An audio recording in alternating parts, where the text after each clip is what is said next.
Sound sir. এই যে এটা ক্লিক করলে হবে। হ্যাঁ, বাস এবার এইটা ইয়ে করে দিই। তাহলে এটা কি এখন কি কর, প্রতিবারে করা লাগবে না? এখন হয়ে গেল নাকি? না, আপনি করুন, আমি ওই কাগজের মধ্যে আপনি লিখে দিবেন, তাই না? নরমালি থাকার কথা। না না, এটা আমি তো প্রতিদিনই হয়তো। এই তোমরা শুনতে পাচ্ছ আমাকে? তোমরা কি শুনতে পাচ্ছ?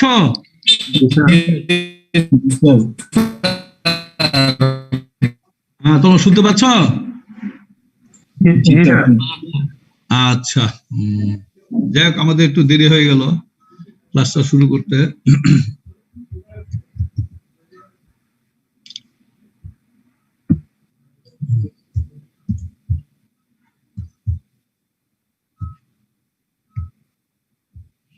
আমরা এই পর্যন্ত শেষ করেছিলাম গত ক্লাসে, যে একটা কলাম কিভাবে ফেল করে সেটা আমরা দেখেছিলাম। এ মামুন, তুমি কোথায়?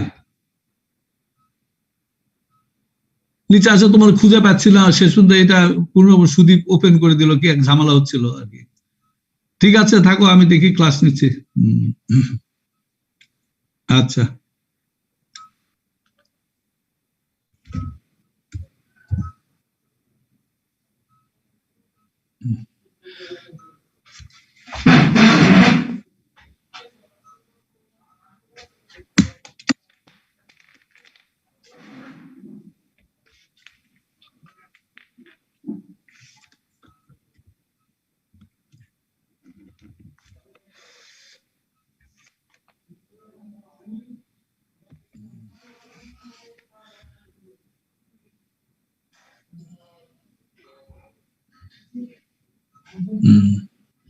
যাই হোক, আমরা তো, তোমরা তো দেখতে পাচ্ছ না?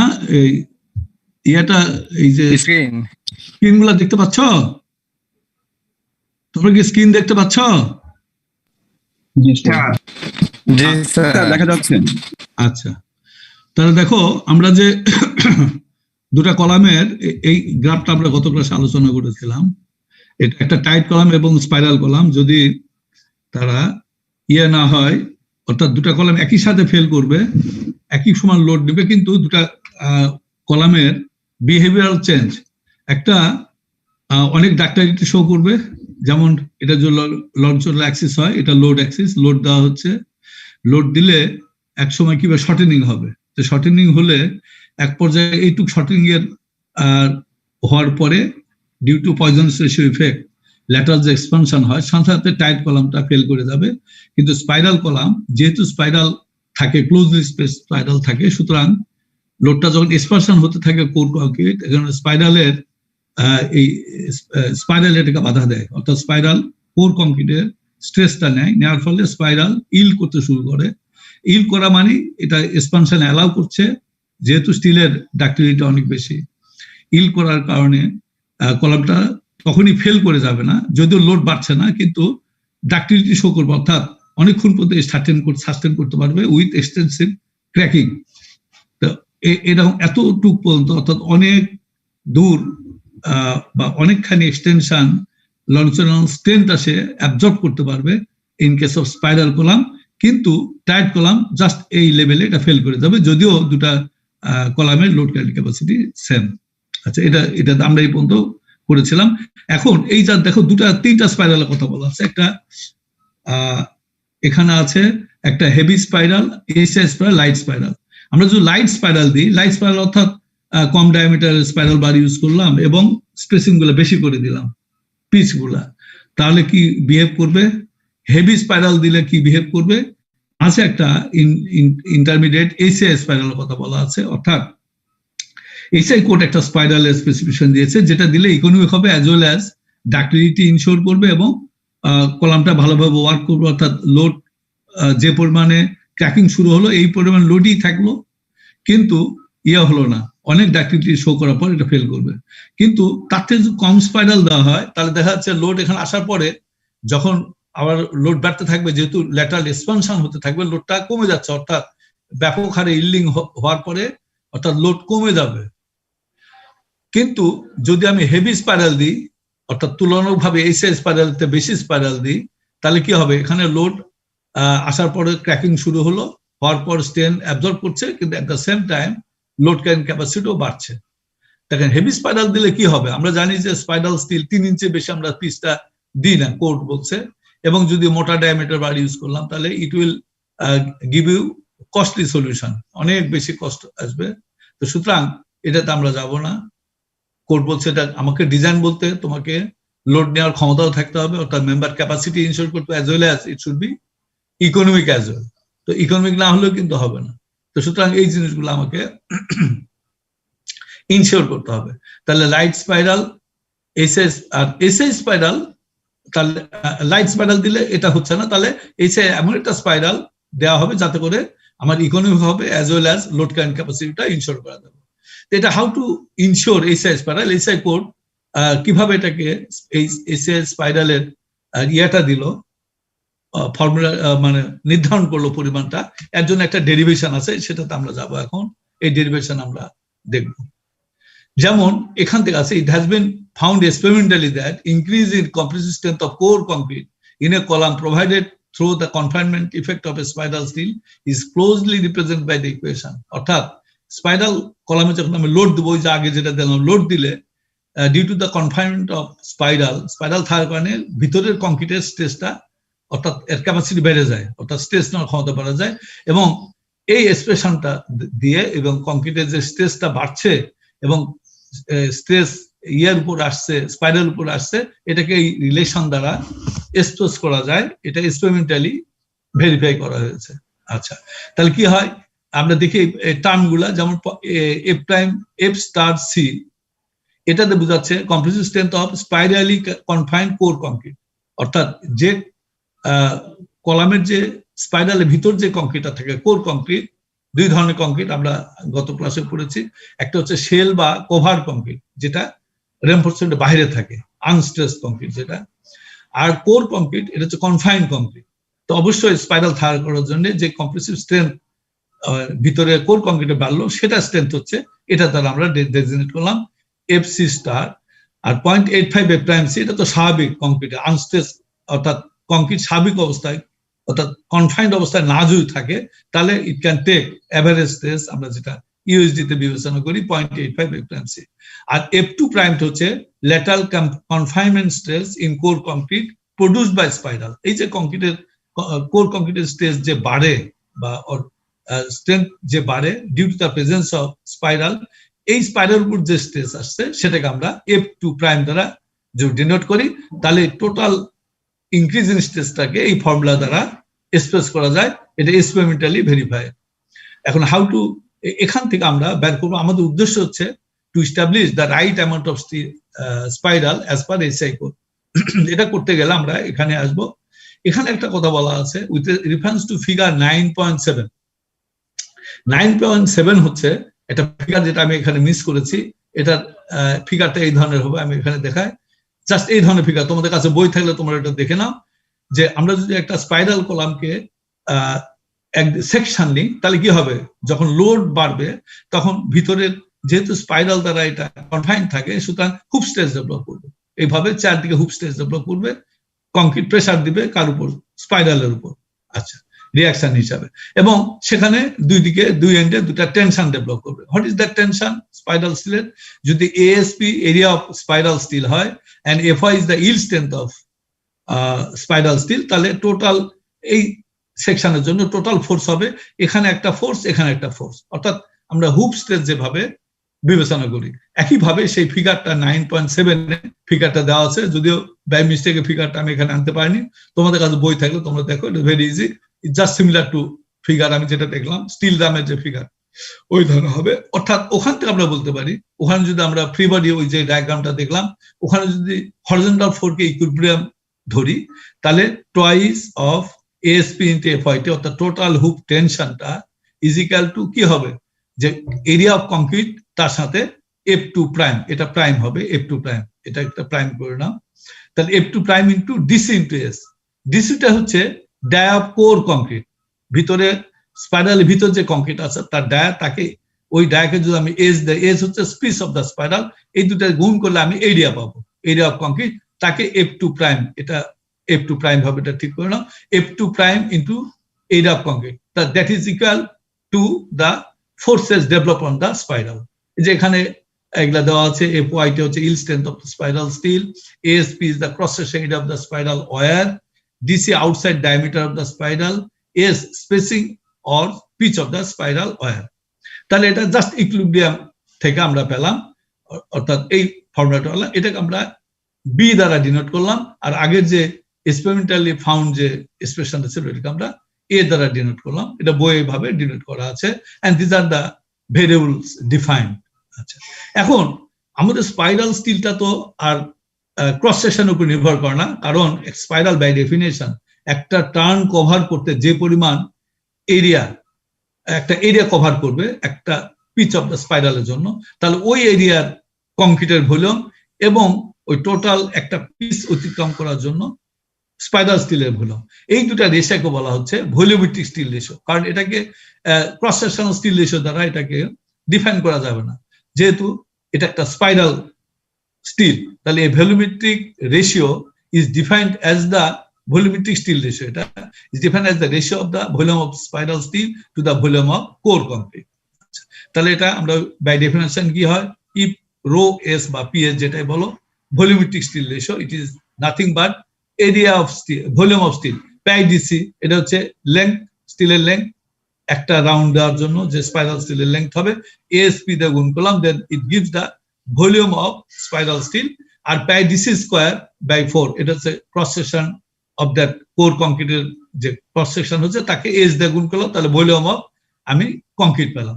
তাহলে এই দুটার রেশিওটা হচ্ছে স্পাইরাল স্টিল রেশিও। এখান থেকে তুমি এরিয়া অফ স্টিলটা বের করে নিলাম, অর্থাৎ ASP area of spiral steel equal to rho s DCS by 4, এটা হচ্ছে তোমার ইকুয়েশন সি দ্বারা ডিনোট করা হলো। এখন ফ্রম বি এন্ড সি, এই যে আগে আমি ডিরাইভ করলাম বি এন্ড সি, এই দুটার কম্বিনেশনে, এই দুটা কম্বাইন করলে, অর্থাৎ substitute the value of ASP in from C into B result in, এখান থেকে আমরা F2 prime equal to pi PS বা রো S FYT বাই 2, এটাকে আমরা ডি দ্বারা ডিনোট করলাম। এখন to find the right amount of spiral steel, এটা আমাদের বের করতে হবে according to ACI code. ACI code বলছে যে তাদের আর্গুমেন্ট হচ্ছে ওই পরিমাণ স্টিলকে আমরা যুক্তিগত তারা মনে করছে বা তারা অ্যালাউ করছে যে যখন লোড দেওয়া হয় কলামে, তাহলে কি হবে, এক পর্যায়ে শেল কংক্রিট বা কভার কংক্রিটটা ক্র্যাক হয়ে যাবে, ক্র্যাক হওয়ার পর পুরা স্টেজটা স্পাইরাল স্টিলের উপর আসে পড়ে due to the volumetric, due to the lateral expansion. তাহলে স্পাইরাল শেল কংক্রিট বা কভার কংক্রিট ক্র্যাক হওয়ার ফলে যে পরিমাণ শক্তি হারালো কলাম, ওই পরিমাণ শক্তি আমি স্টিলের মাধ্যমে, স্পাইরাল স্টিলের মধ্যে কলামে দেব। এই দুটার সমতা থেকে বা ইকুইলিব্রিয়াম থেকে যে পরিমাণ স্টিল পাওয়া যাবে, অর্থাৎ লাগবে স্পাইরাল স্টিল, এটাকে বলা হচ্ছে ACI স্পাইরাল স্টিল। তাহলে আমি দেখি কি পরিমাণ শক্তি হারায় column due to the spalling of the cover concrete. তার strength contribution of shell concrete, শেলের স্ট্রেংথ কন্ট্রিবিউশন কি 0.85 প্রাইম, সেটা হচ্ছে আমার অর্থাৎ unconfined concrete stress into AG minus ACIs। AG বলতে area, gross area, pi D square by 4, outer যে gross area, মাঝখানে কোর কংক্রিট যেটা, যার ডায়ামিটার হচ্ছে DC, অর্থাৎ পাই ডিসি স্কয়ার বাই 4, এই দুটার মধ্যে বাদ দিলে আমি ওই শেল কংক্রিট বা কভার কংক্রিট এরিয়া পাবো, তাকে আমি 0.85 প্রাইম সি দিয়ে গুণ করে দিলাম। আচ্ছা, তাহলে এটাকে, তাহলে strength contribution of the shell আমরা পেয়ে গেলাম। এটা হচ্ছে তোমার ই দ্বারা, ইকুয়েশন ই দ্বারা ডিজাইন করলাম, যেখানে ডিফাইন করা আছে AG gross concrete area, ACS core concrete area. এবং এখন আমরা যে ইকুয়েশন এ পেলাম, প্রথমে আবার ইকুয়েশন এ তে যাই, এই পার্টটা হচ্ছে আমার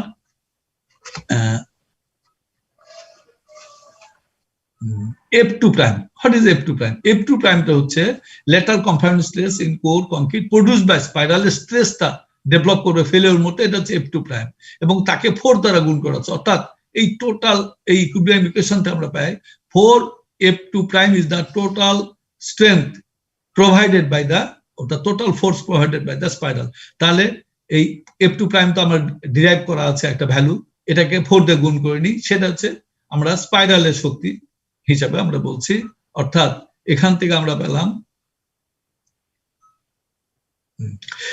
strength provided by the spiral equal to 4 into F2 prime. F2 prime আমরা জাস্ট আগে ডিরাইভ করলাম, এখানে F2 prime, this is the F2 prime, এখানে 4 into F prime করলে এখানে পাই, F2 prime করলে পাই 2 rho s Fy2 SS, এটাকে আমরা F দ্বারা ডিনোট করলাম। তাহলে by definition this equal to this, অর্থাৎ যে পরিমাণ শক্তি due to the cracking or spalling of shell concrete, যে পরিমাণ শক্তি কলাম হারালো, এটা ইকুয়াল টু যে পরিমাণ শক্তি স্পাইরাল দিল, অর্থাৎ অফার করলো বা প্রোভাইড করলো, এই দুটাকে ইকুয়েট করবো, অর্থাৎ ই ইকুয়াল টু এফ।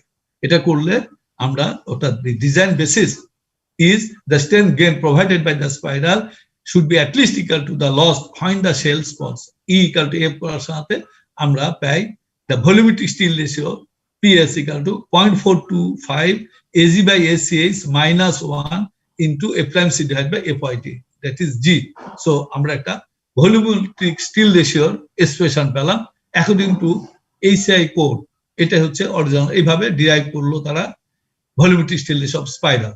এখন কোড বলছে আর টু রাউন্ড আপ করে, অর্থাৎ 0.425 কে রাউন্ড আপ করে 0.45 আনলো, অর্থাৎ round up after rounding upward slightly. SI code states that rho S বা volumetric steel ratio equal to 0.45 AG by ACH minus 1 F times C by FYT as given by equation 9.8।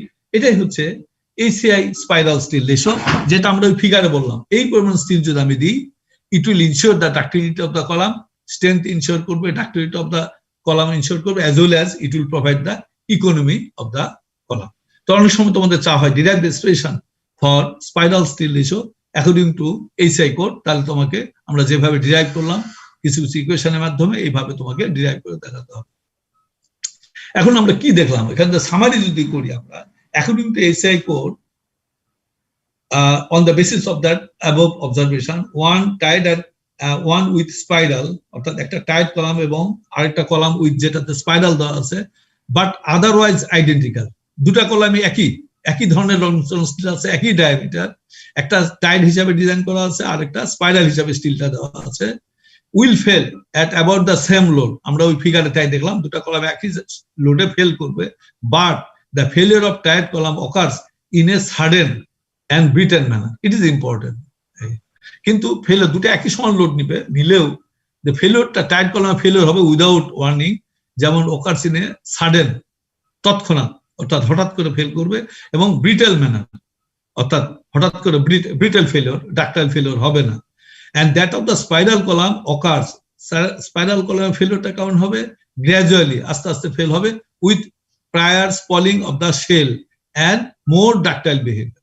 এটা হচ্ছে main column ফেলিওরের, দুটা column ফেলিওরের দুটা পৃথক identity, একটা suddenly fail করবে এবং in a ব্রিটেল ম্যানারে fail করবে, আরেকটা গ্র্যাজুয়ালি ফেলিওর হবে এবং with prior spalling of the shell, অর্থাৎ তোমার ক্র্যাক গুলা বুঝতে পারবা, ছোট ক্র্যাক থেকে আস্তে হোয়াইট ক্র্যাক হবে এবং স্পল হয়ে যাবে এবং ডাক্টাইলিটি শো করবে, অর্থাৎ অনেক মোর ডাক্টিলিটি শো করবে।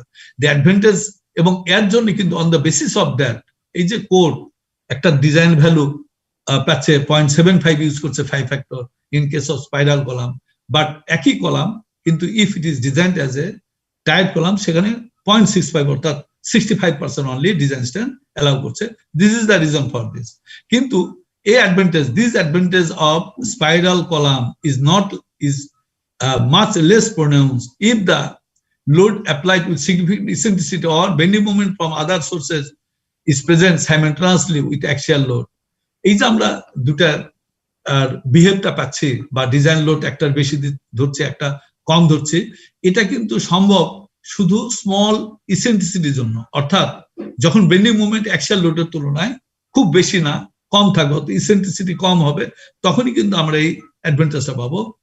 এবং এই কারণে এসআই কোড এই সুযোগটা পাবো। কিন্তু যদি ইসেন্ট্রিসিটি খুব বেশি হয়, তাহলে কিন্তু স্পাইরাল কলামের ওই অ্যাডভান্টেজটা বা টাইট কলামের মধ্যে যে ডিফারেন্সটা, এটা পাওয়া যাবে না। For this reason SI code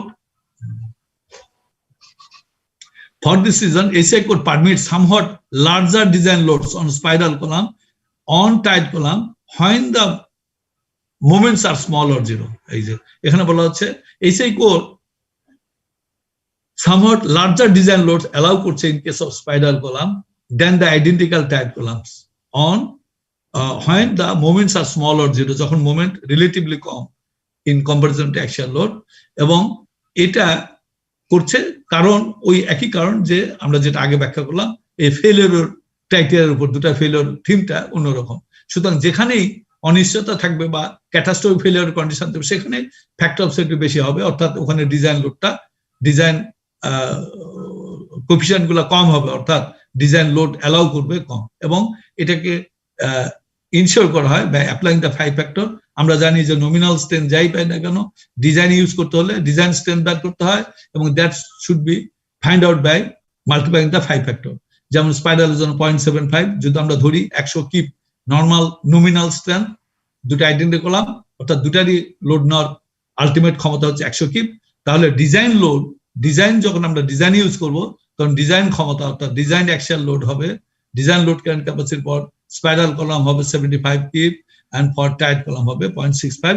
তবে কন্ডিশন এটা when the eccentricity is small, but for large eccentricity যখন eccentricity খুব বেশি হবে তখন দুটো কলামের মধ্যে আর এই পার্থক্যটা পাওয়া যাবে না, তখন phi approaches to 0.9 for both the columns, অর্থাৎ তখন কিন্তু আর তুমি স্পাইরাল আর টাইট কলামের মধ্যে ওই রকম পার্থক্য পাবে না যদি মোমেন্ট বেশি হয়, কারণ তখন স্পাইরালের অ্যাকশনের থেকে তোমার টেনশন স্টিলের অ্যাকশনটাই প্রিডমিনেন্ট হবে, অর্থাৎ তখন বিম অ্যাকশন হয়েছে, কারণ বিমের মধ্যে বিমের ফাই ভ্যালুগুলা 0.9 ধরা হয়, ঠিক এখানে তখন ফাই ভ্যালু 0.9 হয়ে যাবে, অর্থাৎ আমরা যখন স্ট্রেন্থ ইন্টারশন কার্ভ করবো কলামের তখন আমরা আরো ক্লিয়ার হবে। তাহলে আমরা এখানে কি পেলাম, এই জিনিসটা আমাদের যে তোমাদের এখানে হঠাৎ দ্য কোয়েশ্চেন্স ইনভলভ, কি কি কোয়ারিজ ইনভলভ আছে, যেমন দুটা কলাম একটা টাইট কলাম স্পাইরাল কলামের ফেলিওর বিহেভিয়ার, তখন তোমাদের ওই চিত্রগুলা দিয়ে অনেক সময় চা হয় discuss the failure behaviour of a tied column and a spiral column, তখন তোমাদের ফেলিওর বিহেভিয়ার ওই চিত্রগুলা দিয়ে একটা কার্ভ আছে, তারপরে যে বাকলিং ফেল হচ্ছে এবং একটা স্টিল ড্যামের সাথে তুলনা করা হলো, এগুলোর মাধ্যমে তোমাকে ফেলিওর বিহেভিয়ারটা ব্যবহার করতে হবে, ব্যাখ্যা করতে হবে। অনেক সময় বলা হয় why does ACI code permits somewhat larger design loads for spiral column than the identical tied column, তখন এই ফেলিওরের উদ্ধৃতি দিয়ে তোমাদের এই জিনিসগুলা ব্যাখ্যা করতে হবে। তাহলে আমার মনে হয় আমরা এটা কমপ্লিট করতে পেরেছি। এখন আমরা এতক্ষণ পর্যন্ত কিন্তু আমরা we have studied about the axially loaded column, আমরা কিন্তু অ্যাক্সিয়ালি লোডেড কলাম সম্বন্ধে আমরা স্টার্ট করছি, আমরা স্টাডি করলাম। এখনো কিন্তু in fact all the columns are loaded with axial load as well as bending moment, সেটা আমরা পরে আসবো। তাহলে যেহেতু আমরা অ্যাক্সিয়াল লোড কভার করলাম, ক্যারিং ক্যাপাসিটি অফ কলাম এবং বিভিন্ন টাইপস অফ কলাম, সুতরাং এই কলামের কিছু প্রবলেম আমরা দেখি। এটা অবশ্য বই নাই, আমি দিয়েছি, এই প্রবলেমগুলো আমি তোমাদের পরে দিয়ে দেবো, অসুবিধা নেই। যেমন just application of the formula for the RC column শোন in figure below, determine the, এই যে দুটা সেকশন দেওয়া আছে ফিগার 1 ফিগার 2, একটা দেখতে পাচ্ছ টাইট কলামের ফিগার, একটা হচ্ছে স্পাইরাল কলামের চিত্র, একটাতে 14টা 3/4 ইঞ্চি ডায়া মিনস 6 নম্বর বার দ্বারা রেনফোর্স করা আছে, আর একটা 9টা 3/4 ইঞ্চি ডায়া বার দ্বারা রেনফোর্স করা আছে। অনেক সময় এটা এইভাবে থাকতে পারে 9 নাম্বার 6 বার বা 920 mm বার, যেটা যেভাবে ডিফাইন করা যায়। এখানে ডাইরেক্টলি ইঞ্চ বলা আছে, সে 14 3/4 ইঞ্চ, অর্থাৎ এটা 6 নম্বর বার। আচ্ছা, মেটাল স্ট্রেন্থ দেওয়া আছে PMC 4 KSI, FY 60 KSI দেওয়া আছে। তার কি কি বের করতে বলছে দেখো, স্টিল রেশিও আমরা জানি AST/AG steel ratio, nominal concentric load capacity অর্থাৎ PN বের করতে হবে, nominal load capacity, design load capacity অর্থাৎ ফাই দিয়ে বা আলফা ফাই দিয়ে গুণ করে যে ক্যাপাসিটিটা কোড অ্যালাউ করছে এটা বের করতে হবে। ডিজাইন ফর ল্যাটারাল রেনফোর্সমেন্ট অর্থাৎ এই যে টাই, এটার জন্য টাই, এটার জন্য স্পাইরাল ডিজাইন করতে হবে উইথ দ্যাট ম্যাটেরিয়াল স্ট্রেংথ। বুঝতে পারছো এই প্রবলেমটা কিভাবে দেওয়া আছে? স্টেটমেন্ট গুলো বুঝছো তোমরা? প্রবলেম স্টেটমেন্টটা বুঝতে পারছো? হ্যাঁ, এটা ফলো করার চেষ্টা করো। দেখো একটা দুটা চিত্র দেওয়া আছে, আমরা একটু এই প্যারামিটার গুলো আমরা ডিফাইন অর্থাৎ ডিটারমিন করবো। তাহলে প্রথমে আমরা এটাতে আসি, প্রথমে আমরা বের করতে বলছি স্টিল রেশিও বের করি, ভেরি ইজি। স্টিল রেশিও বের করতে হলে আমরা জানি AST/AG, you find out the AG equal to B into H, একটা বি একটা এইচ, তাহলে গুণ করলে 270 ইঞ্চের square. AST total steel area 14 into 3/4 inch dia, অর্থাৎ 6 নম্বর বারের ক্রস সেকশন এরিয়া 0.44 ইঞ্চের স্কোয়ার। তাহলে এটাকে গুণ করলে 6.16 ইঞ্চের স্কোয়ার। তাহলে steel ratio by PG equal to AST divide by AG, এটা ভাগ করলে আসে 0.0228, অর্থাৎ 2.28%, এবং it is within the limit. আমরা জানি হোয়াট ইজ দা, বলো তো স্টিলের লিমিট কত, এই যে স্টিল রেশিওর লিমিট কত? স্যার 1 থেকে 8%। হ্যাঁ বলো। 1 থেকে 8% এর মধ্যে থাকে। 1 থেকে 8%, it cannot be less than 1% and it cannot be greater than 8%। যদি সে এখানে পেলাম 0.9%, তাহলে তুমি একটা কমেন্ট লিখে রাখবা, the steel is not fulfilling the codal requirements. এটা লিখে রাখতে পারলে ভালো, এবং তুমি যে জানো আমরা এটা বুঝতে পারবো, যদিও আমাদের রিকোয়ারমেন্ট নেই, আমাদের রিকোয়ারমেন্ট ছিল only find out the steel ratio. আচ্ছা, নমিনাল কনস্ট্যান্ট লোড কা পিএন বের করে আমরা এই ফর্মুলাটা we are well known about that formula 0.85 times AG minus AST plus AST into FY. আচ্ছা, তাহলে এটাতে বসা, জাস্ট এই ফর্মুলাগুলো আমরা বসাই দিয়েছি। 270 এখানে 6.16, এখানে স্টিলের এরিয়া এবং এফওয়াই দিয়ে গুণ করলে আমরা 1266.66। সো 2 নম্বর অর্থাৎ বি নাম্বারের উত্তরও পেলাম, পিএন ইকুয়াল টু এত। কি what is the design capacity? Design capacity হবে আলফা ফাই, যদিও ফাই পিএন, কিন্তু আমরা আগেও আলোচনা করেছি যে it is very tough to get the purely concentrated loaded column, যেই জন্য আলফার সাথে আরেকটা প্যারামিটার কোড অ্যালাউ করেছে, যদিও ওখানে আমরা আলফা হিসাবে দেখালাম না, শুধু ডাইরেক্টলি এখানে কোএফিশিয়েন্টটা ইউজ করেছিলাম।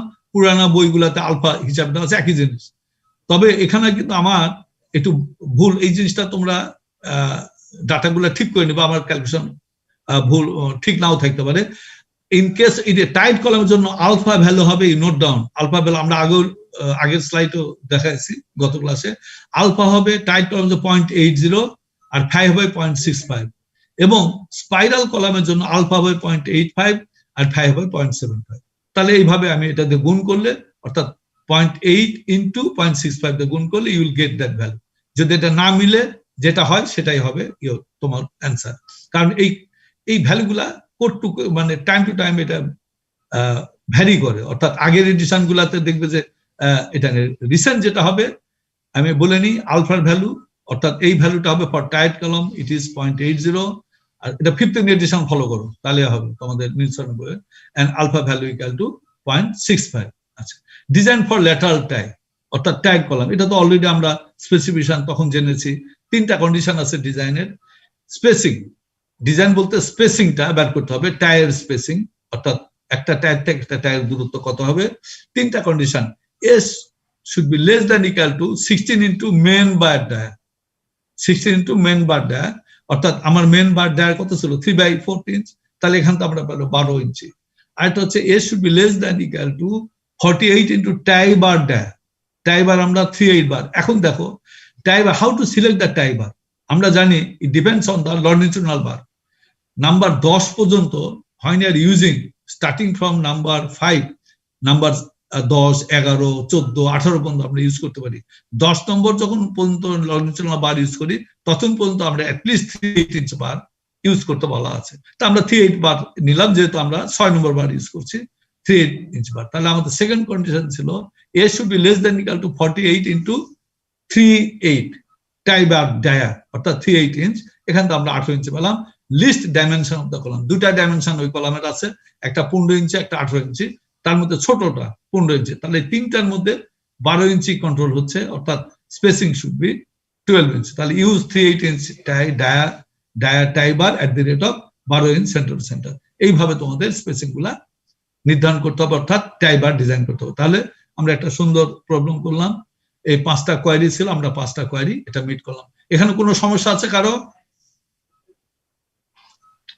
এই প্রবলেমটা আমরা যে সলভ করলাম, কোনো সমস্যা আছে কিনা বলো? Just application of the formula. আছে কারো কোনো সমস্যা? বলো, কোনো সমস্যা?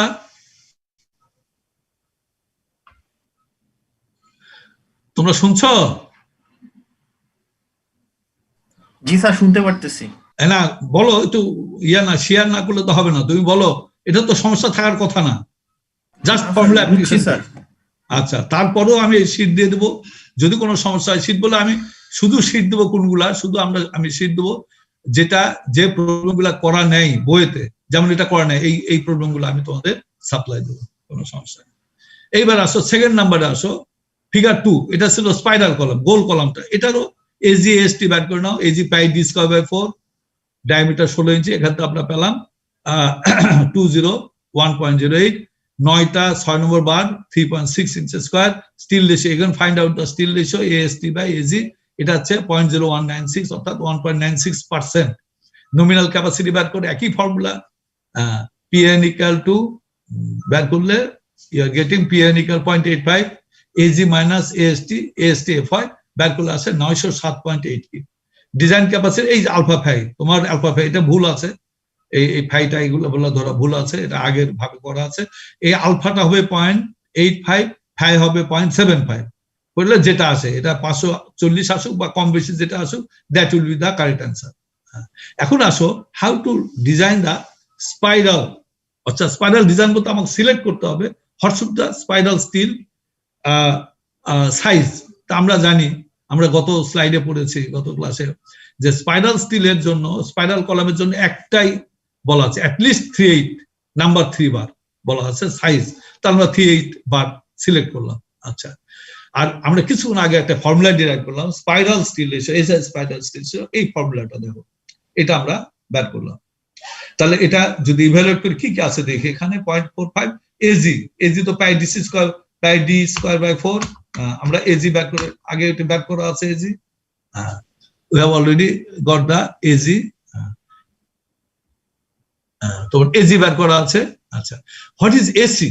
এসিটা হচ্ছে পাই ডিসি স্কয়ার বাই 4, এই যে ডিসি, হোয়াট ইজ ডিসি? এটা দেখো, আউটার ডায়ামিটার ছিল হচ্ছে 16 ইঞ্চি, ডিসি অর্থাৎ dia of core concrete. Core concrete হচ্ছে এই যে স্পাইরালের ভিতরের যে অংশটা কংক্রিটের, তাহলে এদিকে 1.5 ইঞ্চি বাদ, এদিক থেকে 1.5 ইঞ্চি বাদ, তাহলে ডিসি হবে 16 থেকে 3 ইঞ্চি বাদ দিলে 13 ইঞ্চি, তাহলে এসি হবে পাই ডিসি স্কয়ার বাই 4। তো এইভাবে এখানে বের করা আছে, যেমন এই এসি বের করা আছে পাই ডিসি স্কয়ার বাই 4, এটা পেলাম। তাহলে put this in that formula, এখানে বের করলে 0.45, এটা বসালে এখানে আছে 0.01544, তাহলে স্পাইরাল স্টিল রেশিওর ফর্মুলাটা আমরা এটা পেলাম। এবং আরেকটা স্পাইরাল স্টিল রেশিও আমরা কি, ভলিউমেট্রিক স্টিল রেশিও আমরা কি পেয়েছিলাম, 4 APS divide by S SDC.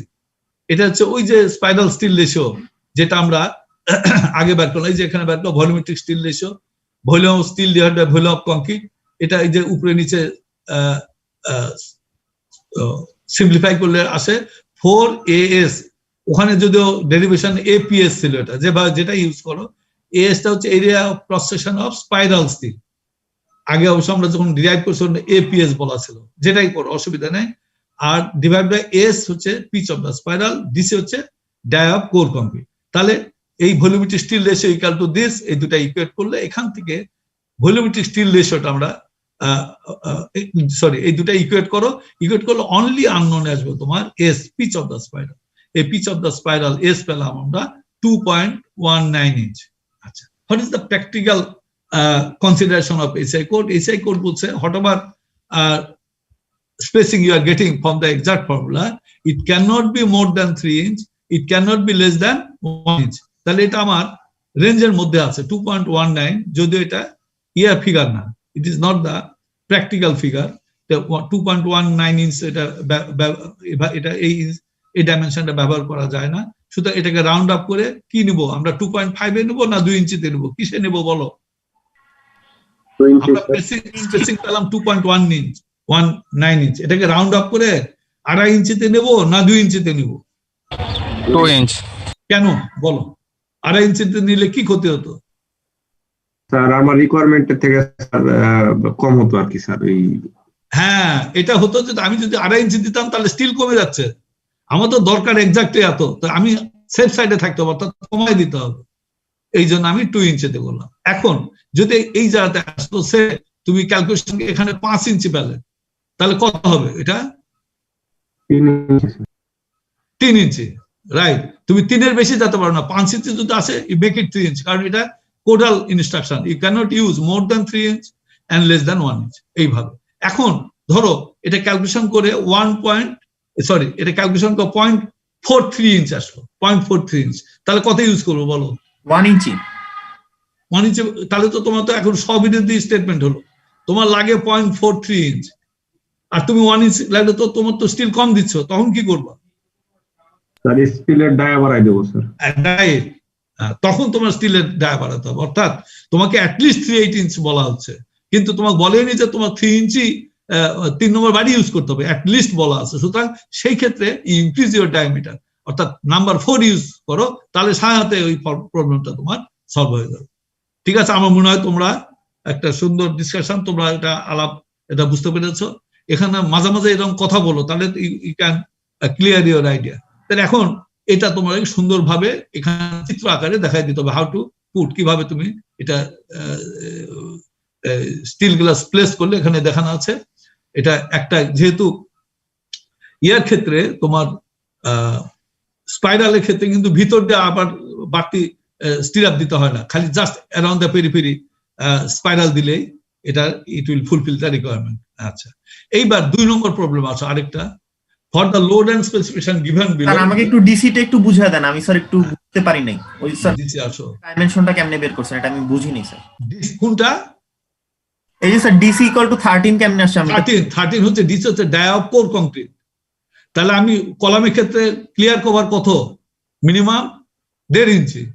তাহলে ডায়ামিটার কোর কংক্রিট, অর্থাৎ এই জায়গা থেকে এখান থেকে এই পর্যন্ত এই ডায়াটা, তাহলে আমার এখান থেকে 1.5 ইঞ্চি বাদ দাও, এই দিক থেকে 1.5 ইঞ্চি বাদ দাও, 16 মধ্যে 1.5 বাদ দিলে 13 ইঞ্চি। ঠিক আছে? জি স্যার। আচ্ছা, এবার তুমি পরের প্রবলেম আসো। এটা ওটা ছিল আগের প্রবলেমটা ছিল analysis problem. Now this is your design problem.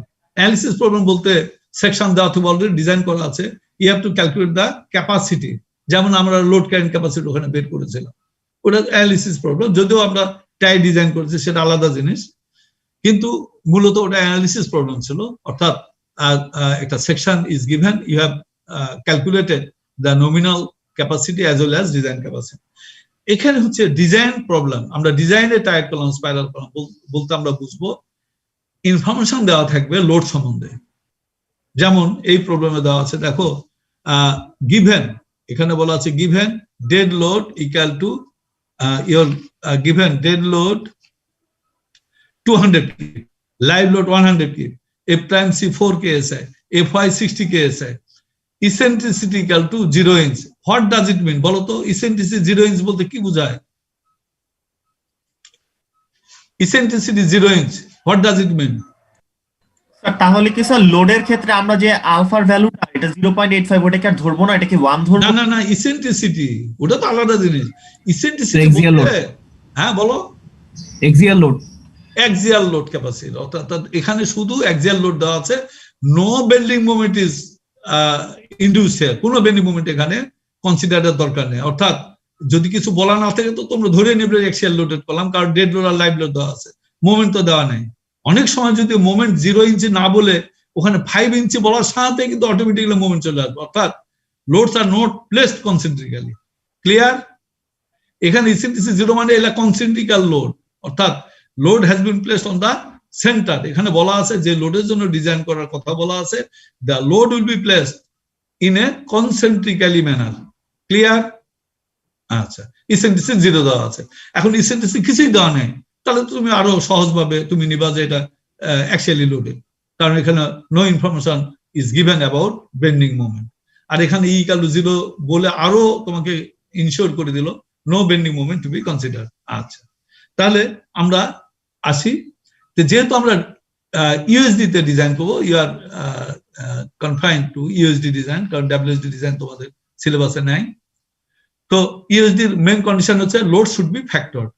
Load গুলো ফ্যাক্টর করে নাও, PU equal to 1.2 dead load plus 1.6 live load, this R the basic load combination. আমরা 400 পেলাম। তাহলে you write down the design equation. এটা হচ্ছে design load capacity, PN alpha PN বা alpha phi pn, this is the design capacity of a column that should be at least equal to or greater than required capacity অর্থাৎ pu. This is the design conditions. আমরা মোমেন্টের ক্ষেত্রেও দেখেছি phi mn should be greater than equal to mu. Similarly shear design এর ক্ষেত্রে দেখেছি phi vn should be greater than equal to vu. একইভাবে কলামের ক্ষেত্রে অ্যাক্সিয়াল লোডের কলামের ক্ষেত্রে ফাই আলফা একটা বাড়তি প্যারামিটার আমরা আগে আলাপ করেছি, alpha phi PN should be greater than equal to PU. For limiting case এটা আমরা 0 ইকুয়াল বসাই দিলাম। তাহলে পিইউ তো আমার জানা আছে 400 কিপ, আর আলফা আমি জানি এটা 0.65, এটা 0.8 হবে না, এটা সরি এটা হচ্ছে টাইট কলাম 0.6, এটা কিন্তু 0.80, ঠিক করা ঠিকই আছে এখানে 0.80। তাহলে আলফা ফাই ভ্যালু বসালাম into write down the PN equation. PN equation লিখলাম কি 0.85 F times C AG minus AST plus AST into F Y. এই ফর্মুলা তো আমরা জানি।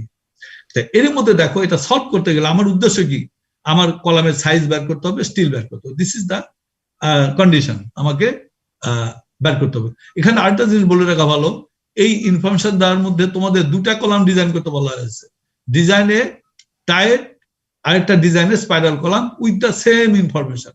অর্থাৎ ডেড লোড, এই লাইভ লোডের জন্য, এই মেটাল স্ট্রেন্থের জন্য তোমাকে একটা টাইট কলাম ডিজাইন করতে হবে, একটা স্পাইরাল কলাম ডিজাইন করতে হবে। আমরা প্রথমে টাইট কলামটা ডিজাইন করছি। তাহলে এই ইকুয়েশনে আসো, এই ইকুয়েশনের মধ্যে ডিজাইন করতে আমরা টাইট কলাম, তাহলে কি পরিমাণ ক্রস সেকশন লাগবে এটা বের করতে হবে, আর কি পরিমাণ স্টিল লাগবে এটা বের করতে হবে।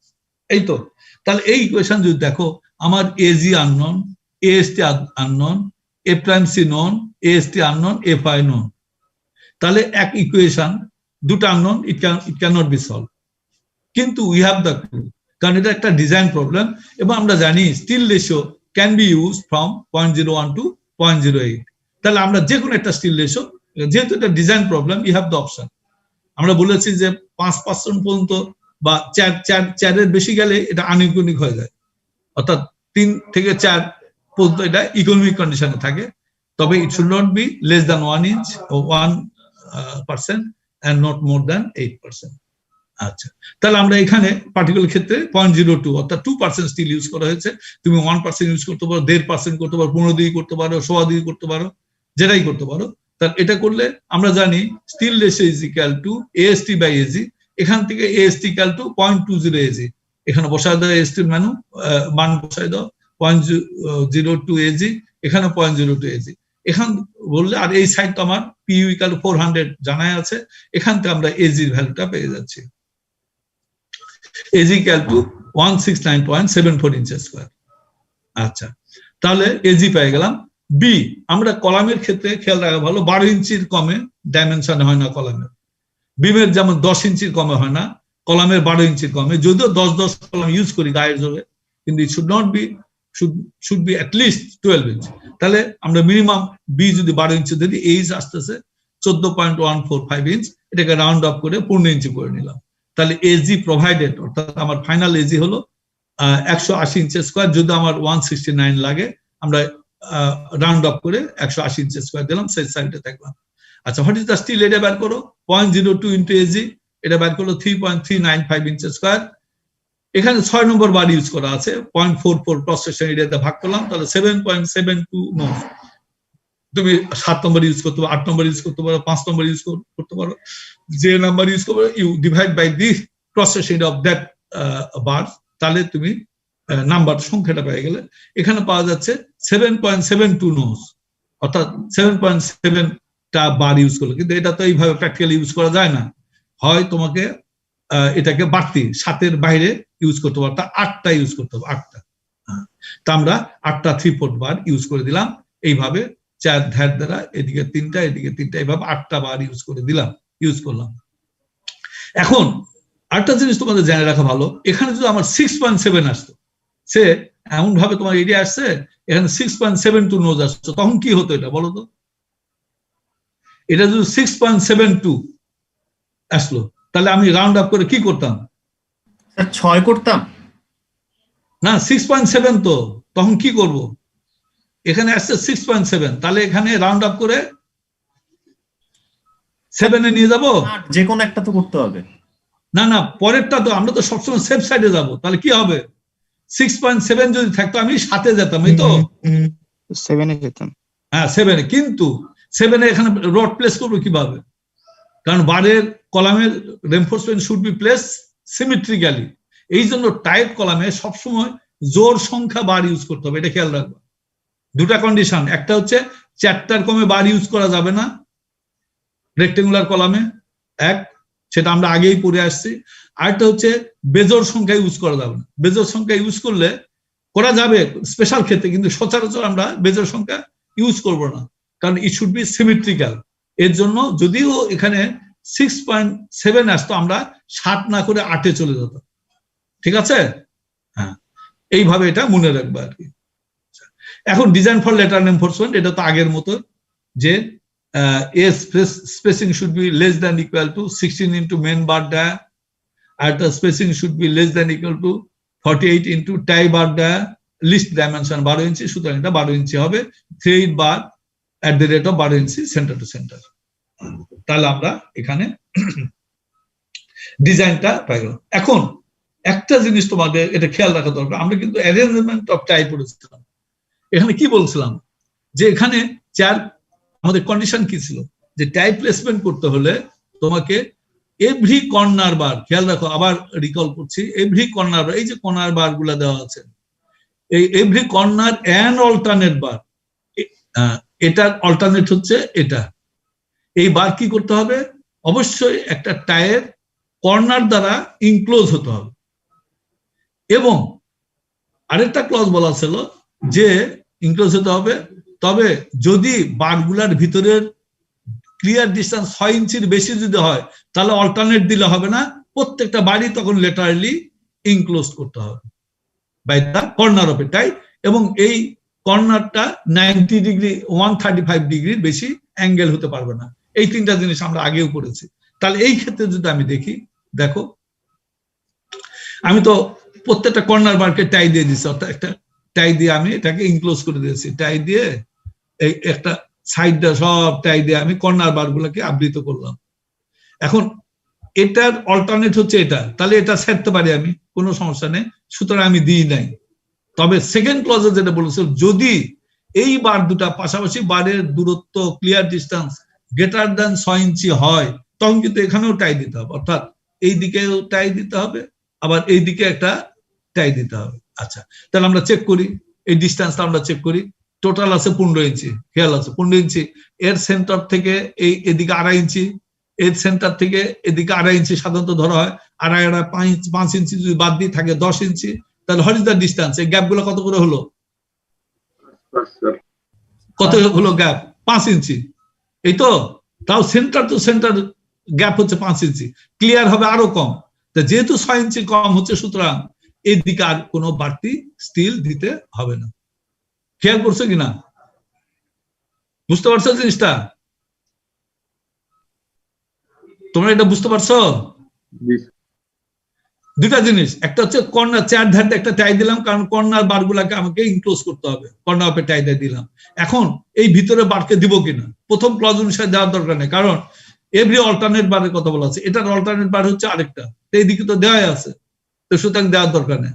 কিন্তু পরে আবার বলা হচ্ছে পরের ক্লজে, যে যদি প্রোভাইডেড, যদি এই দুটা প্যারালাল বারের মধ্যে ক্লিয়ার ডিস্টেন্স 6 ইঞ্চি বা তার বেশি হয়, তখন অবশ্যই এখানেও কর্নার অফের টাই দ্বারা ইনক্লোজ করতে হবে।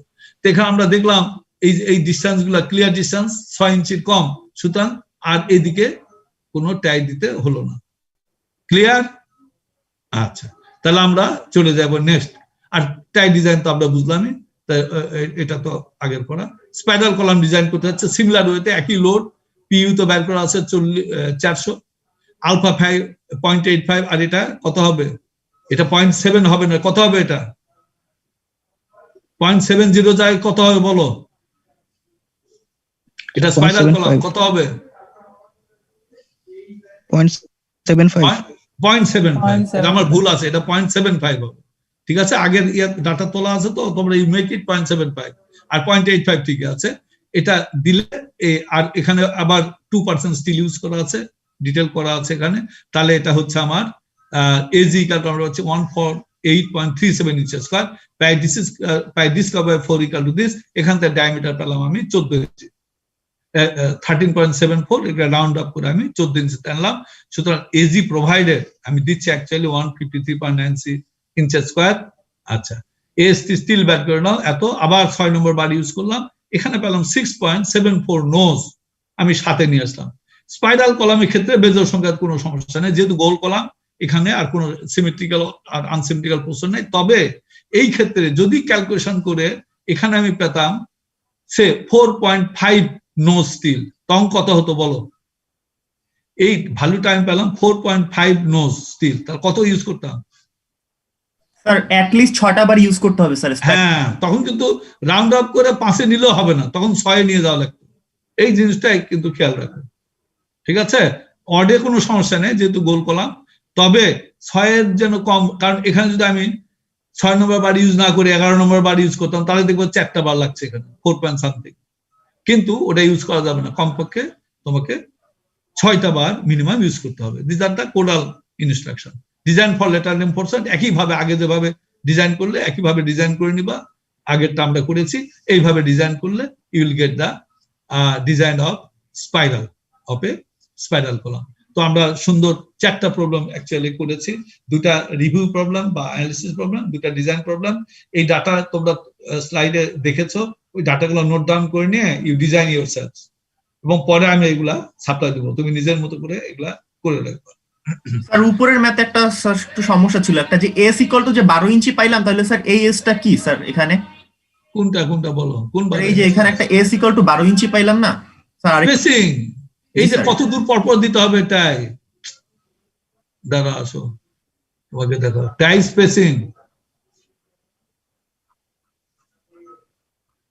This is the tie spacing. এই স্পেসিং, এইটার থেকে এই টাইয়ের দূরত্ব, বুঝতে পারছো? Have you got this? জি স্যার বুঝতে পারছি। এই যে টাই থেকে এই টাইয়ের স্পেসিংটা, মানে পিচটা বের করছি, মানে ডিসটেন্স না টাইয়ের ক্ষেত্রে তো পিচ হয় না, স্পাইরালের ক্ষেত্রে পিচ হয়, এটাকে ইন্ডিভিজুয়াল দূরত্ব, দুটা টাইয়ের মধ্যে স্পেসিং অফ টাই, আর পিচ হয় কন্টিনিউয়াস বারের ক্ষেত্রে, যেটা আমরা স্পাইরাল কলামের ক্ষেত্রে দেখলাম। এইবার আমরা কম্প্রেশন প্লাস বেন্ডিং এ চলে যাই। Compression plus bending of rectangular columns. Actually তোমার অ্যাকচুয়াল কলামের ক্ষেত্রে আসো, কোনো কলামই উইদাউট বেন্ডিং হবে না। আমরা যদিও বললাম এতক্ষণ অ্যাক্সিয়ালি লোডেড কলামের প্রবলেম সলভ করলাম, but in practice no column is axially loaded, কারণ কলামটা ইউজ করা হয়েছে টু কানেক্ট বিম, কারণ slab are supported by beams, ultimately beams are supported by columns, এবং যেহেতু মনোলিথিক্যাল কাজ থাকে কলামস এন্ড বিম, অবশ্যই বিমের movement must be transfer to the column. এই কথাগুলো এখানে লেখা আছে, তোমাদের বইও আছে। Members that are axially or concentrically loaded occur rarely in buildings and other structures, এটা পাওয়া যাবে না কখনো। Components such as column and arch will simply carry the compression loads, but simultaneously bending moment is almost always present, সব সময় bending moment থাকবে। Bending moments are caused by continuity of columns and beams in frames due to monolithic casting and by transverse loads such as wind, earthquake loads. এটা তো very স্বাভাবিক, যেহেতু monitoring casting থাকে column এবং বিমের সাথে, তো বেন্ডিং মোমেন্ট এই জন্যই কলামে বেন্ডিং মোমেন্ট আসে। এছাড়াও ল্যাটারাল লোড যদি আসে বিল্ডিং এ, তার জন্য ডাইরেক্টলি কলামে বেন্ডিং মোমেন্ট আসবে। Bending moment can be induced in a purely axially loaded member due to inevitable imperfections of the construction that may introduce eccentricity. Even bending moment তোমার purely, তুমি একটা column ইয়ে করলে, সে কোনো লাইভ লোড চিন্তা করছো না, একটা কলাম চারদিকে সিমেট্রিক্যালি স্পেসড কলাম আছে, তাহলে মাঝখানের কলামটা ধরে নিচ্ছে যে কোনো বেন্ডিং মোমেন্ট নেই। তাছাড়াও বলা হচ্ছে যে না, তাও বেন্ডিং মোমেন্ট থাকতে পারবে due to the inevitable imperfections of the construction. এই যে তুমি যে বলতেছো এই কলামের থেকে এদিকেও 16 ফিট আছে, আর এদিকেও 16 ফিট, এক্স ডিরেকশনও 16 ফিট, ওয়াই ডিরেকশনও 16 ফিট করে আছে, কিন্তু ম্যাপতে যা দেখবা কোনোটা 16 ফিট 1 ইঞ্চি, কোনোটা 15 ফিট 9 ইঞ্চি। এই যে এটা কনস্ট্রাকশনাল এরর থাকে, ইমপারফেকশননেস থাকে, এর জন্য কিন্তু কিছু না কিছু ইনসেন্টিভ কলামে আসবে। অর্থাৎ theoretically it is possible to have a purely axially loaded column, but practically it is not possible. For this reason, members must be designed for simultaneous compression and bending almost all types of concrete structures. So, আমরা necessity of considering bending moment in column design, আমরা একটা প্রেক্ষাপট বা ব্যাকগ্রাউন্ডটা জানলাম, কেন বা কিভাবে বেন্ডিং মোমেন্ট আর অ্যাসোসিয়েটেড কলাম। এখানে দেখো একটা কলাম, সে তোমাদের বইয়ের figure 9.8 equivalent eccentricity of a column load. এখানে একটা কলামের লোড আছে, এখানে যদি অ্যারোটা পড়েনি, গিভ দ্য অ্যারো হেয়ার, তাহলে একটা লোড পি দেওয়া আছে এবং সাথে একটা সাইমেলটেনিয়াস বেন্ডিং মোমেন্ট দেওয়া আছে। এটাকে এই লোডটাকে আমরা এইভাবে প্রকাশ করতে পারি। কিভাবে? লোডটাকে এখানে না দিয়ে সার্টেন ডিস্টেন্স দূরে দিলাম with eccentricity where E is equal to M by P. সুতরাং এই দুটা ফিগার কিন্তু একই। একটা ফিগারে একটা কলামকে পি এবং এম এইভাবে এক্সপ্রেস করা, আর একই লোডিংটা আমরা এইভাবে এক্সপ্রেস করতে পারি, অর্থাৎ not placing the load at the central location but it is placed at an eccentricity where E is equal to m by p. এই দুটা ইকুইভ্যালেন্ট লোডিং ম্যাথমেটিক্স এর ভাষা বা স্ট্যাটিক্স এর ভাষায়। The two loadings in figure 9.8 A and B are statically equivalent. এবং আমরা যখন কলাম অ্যানালিসিস করতে যাব আমরা এই লোডিং প্যাটার্নটা আমরা ইউজ করব টু অ্যাকোমোডেট দ্য ইসেন্ট্রিসিটিস। এখন দেখো এই ইসেন্ট্রিসিটি আমরা দেখলাম E varies. E যখন if E equal to 0 it becomes the purely axially loaded column. When E is greater than 0 অর্থাৎ 1 2 3 4 ভাবে বাড়তে থাকবে, আর এবং গাণিতিক ভাবে it can varies E from 0 to infinity, এটা ভ্যারি করতে পারে। তো সুতরাং তোমাকে লোড তো সেম থাকলো, load same but moment is increasing. তো সুতরাং বিভিন্ন কন্ডিশন অফ লোড লোডিং কলামে আসতে পারে। কলামে লোডিং বলতে আমরা শুধু অ্যাক্সিয়াল লোড বুঝবো না, simultaneous bending moment is also associated. এখন কি হবে? ইফ ই স্মল, যদি ইসেন্ট্রিসিটি স্মল হয় সেই ক্ষেত্রে compression exists over the entire compressed sections, and if overloaded will fail by crushing of concrete accompanied by yielding of steel in compression on more heavily loaded side. এখন ওই P এর তুলনায় যদি মোমেন্টটা কম হয় তাহলে কখন হবে? যখন ই স্মল হবে, অর্থাৎ ই কম হলে তখন লোড তো সেমই থাকতেছে, তখন মোমেন্ট তুলনামূলক কম হবে, পি লার্জ হবে, রিলেটিভ ভ্যালুস। তখন কি হবে? ইন্টারসেকশন কম্প্রেশনে থাকবে। এবং ফেলিওরটা কিভাবে হবে? ফেলিওর কংক্রিটের কাশিং দ্বারা হবে এবং কম্প্রেশন নিজের যে স্টিল আছে ওই স্টিলের ইল্ডিং কম্প্রেশন ইল্ডিং এর মাধ্যমে ফেল হবে। আচ্ছা, আবার একইভাবে যদি পি রিলেটিভ স্মল হলো কিন্তু মোমেন্ট হলো লার্জ, এমনই তো হতে পারে যে পি এর তুলনায় মোমেন্টটা ইসেন্ট্রিসিটি অনেক বেশি আছে, তাহলে মোমেন্ট বেশি হবে উইথ রেসপেক্ট টু পি। এই ক্ষেত্রে tension exist over at least a part of the section, অর্থাৎ তখন একদিকে কম্প্রেশন আরেকদিকে একটা পার্টে টেনশন ডেভেলপ করবে। এন্ড ইফ ওভারলোডেড, যদি যখন ওভারলোড হবে এই কন্ডিশনে, may fail due to the tensile yielding of the steel on the on the side farthest from the load, অর্থাৎ টেনশন স্টিলের ইল্ডিং এর মাধ্যমে তখন কলামটা ফেল করবে। What is the design condition for column? Design condition, beamer condition. So you think that the upper one is the design condition for a beam. Beamer ক্ষেত্রে আমরা এই ইকুয়েশন ইউজ করি phi mn হচ্ছে nominal strength, moment strength of a beam, তাকে phi দিয়ে গুণ করলে আমরা design strength should be greater than equal to mu। কিন্তু কলামের ক্ষেত্রে এই দুটা কন্ডিশনই হচ্ছে ডিজাইন কন্ডিশন। একটা phi mn should be greater than equal to mu, at the same time phi pn should be greater than equal to pu. So both the condition to be fulfilled in design a columns, যেটা তোমাদের equation 9.6a 9.6b তে দেওয়া আছে। এখন আমরা আস্তে আস্তে how to design a columns by accommodating the simultaneous bending moment সেটা আমরা আলোচনা করব। যেমন এটা তোমার আর্টিকেল 9.4 আছে, strain compatibility analysis and interaction diagram. এখানে আমরা ফিগারে চলে যাই 9.9a। এটা ফিগারে একটা কলামকে ইসেন্ট্রিক্যালি লোডেড দেওয়া থাকলে কিভাবে স্ট্রেস এবং স্ট্রেন ডিস্ট্রিবিউশন হচ্ছে তার উপর ভিত্তি করে what would be the load carrying capacity, what should be the moment carrying capacity, সেটা আমরা দেখব। এখানে কিছু ফিগারের রেফারেন্স দেওয়া আছে, দেখো আমরা দেখি। এবং এই ফিগারে B is the column width, H is the column depth, D effective depth, D prime distance of S prime from এটা দুইবার লেখা হয়ে গেছে, S prime from the compression phase, C হচ্ছে depth of neutral axis। আমরা ফিগারে চলে যাই। তারপর আরো ওগুলা যেমন ES, epsilon S আমরা এটা জানি, strain of tension steel, S prime is epsilon S prime এটা compression steel এর strain, U এটা কংক্রিটের আলটিমেট স্ট্রেন ভ্যালু, আর এটা হচ্ছে PM nominal load capacity, MN nominal moment capacity, E হচ্ছে ইসেন্ট্রিসিটি। এগুলো আমরা ইয়েগুলা ডিফাইন করে নিলাম, ভেরিয়েবল গুলা। এখন অ্যাকচুয়ালি এই ডায়াগ্রামে আসো, ফিগার 9.9 একটা কলাম আছে দেখা যাচ্ছে ইসেন্ট্রিক্যালি লোডেড, কারণ এই লোডটা ঠিক সেন্টারে নাই with a distance E eccentric একটা প্লেস করা আছে। এবং এ যদি আমরা সেকশন নিই, যদিও ফিগারটা ভালো আসেনি, তোমরা বইয়ে স্পষ্ট ফিগারটা দেখে নিও। ঠিক এখানে একটা সেকশন নিলে একটা ডায়াগ্রাম, এটা হচ্ছে আমরা স্ট্রেন ডায়াগ্রাম পাচ্ছি এবং একটা ফোর্স ডায়াগ্রাম পাচ্ছি বা স্ট্রেস ডায়াগ্রাম পাচ্ছি। এবং এখানকার ভেরিয়েবল গুলো আমরা আগে ডিফাইন করে নিয়েছি, কারণ এদিকে হচ্ছে এইচ, কলামের এদিকে এইচ আর আগের দিকে অন্য দিকে থাকবে উইথ। তা আমরা যেহেতু এইচ দিকে, তাহলে টোটাল ডেপথটা হচ্ছে এইচ, এটা হচ্ছে টেনশন স্টিল, এটা হচ্ছে কম্প্রেশন স্টিল। যেহেতু এইদিকে এই যে এদিকে এসেন্ট্রিসিটি হচ্ছে মানে এই সাইডটা কম্প্রেশনে থাকবে, এই সাইডে কম্প্রেশন, এই সাইডে টেনশনে থাকছে। তাহলে কম্প্রেশনের দিকে কংক্রিট কম্প্রেশন হচ্ছে ইউ, দিস অর্ডিনেট হচ্ছে কম্প্রেশন, এটা হচ্ছে কম্প্রেশন স্টিল, তার স্ট্রেনটা হচ্ছে ইএস প্রাইম। আর এই যে কম্প্রেশন স্টিলের দূরত্ব ফ্রম কম্প্রেশন ফেস, এটা হচ্ছে ডি প্রাইম, ডবল রিইনফোর্সড বিমের ক্ষেত্রে যেটা আমরা ইউজ করে থাকি।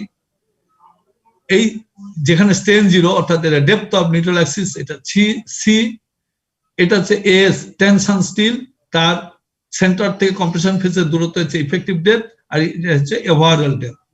আর এই স্ট্রেন ভ্যালুটা হচ্ছে ইএস। এটা হচ্ছে আমার overall strain diagram figure B তে। ফিগার সি তে এটা হচ্ছে তোমার স্ট্রেস ডায়াগ্রাম। তাহলে কি হবে, এই যে পিএনটা ই ইসেন্ট্রিসিটি দূরত্বে লোডটা অ্যাপ্লাই করা আছে, এই সাইডটা আমার কম্প্রেশন ফেস, তাহলে এখানে কম্প্রেশন স্ট্রেস ডেভেলপ করবে। এই যে যেমন কম্প্রেশন স্ট্রেস বিমের ক্ষেত্রে যেভাবে ডেভেলপ করে, একদিকে কম্প্রেশন একদিকে টেনশন, এই যে দিকে টেনশন, টেনশন হচ্ছে এস এফ ওয়াই। আচ্ছা, কম্প্রেশন, এখানে কম্প্রেশন স্টিলের ফোর্স হবে S prime F S prime, আর কংক্রিটের স্ট্রেস হবে 0.85 এ প্রাইম সি, আর এই ডেপথ অফ স্ট্রেস ব্লক হচ্ছে এ। তাহলে এটা পুরো একটা ফ্রি বডি ডায়াগ্রাম। এখান থেকে ডিসটেন্স সেন্টার অফ কলামের থেকে কম্প্রেশন ফেসের দূরত্ব হচ্ছে h/2 মাইনাস ডি প্রাইম। আবার এখান থেকে কম্প্রেশন ফেসের দূরত্ব, টেনশন স্টিলের দূরত্ব হচ্ছে ডি মাইনাস h/2। তাহলে আমরা এই geometry of column under bending, একটা স্ট্রেন জিওমেট্রি এবং স্ট্রেস জিওমেট্রি আর লোকেশন গুলো আমরা জানলাম। এখন আমরা ইকুইলিব্রিয়াম, এটা যেহেতু force diagram, we can apply the equilibrium equation, অর্থাৎ summation of V equal to 0, summation of M equal to 0, summation of H equal to 0, static equation আমরা অ্যাপ্লাই করতে পারি।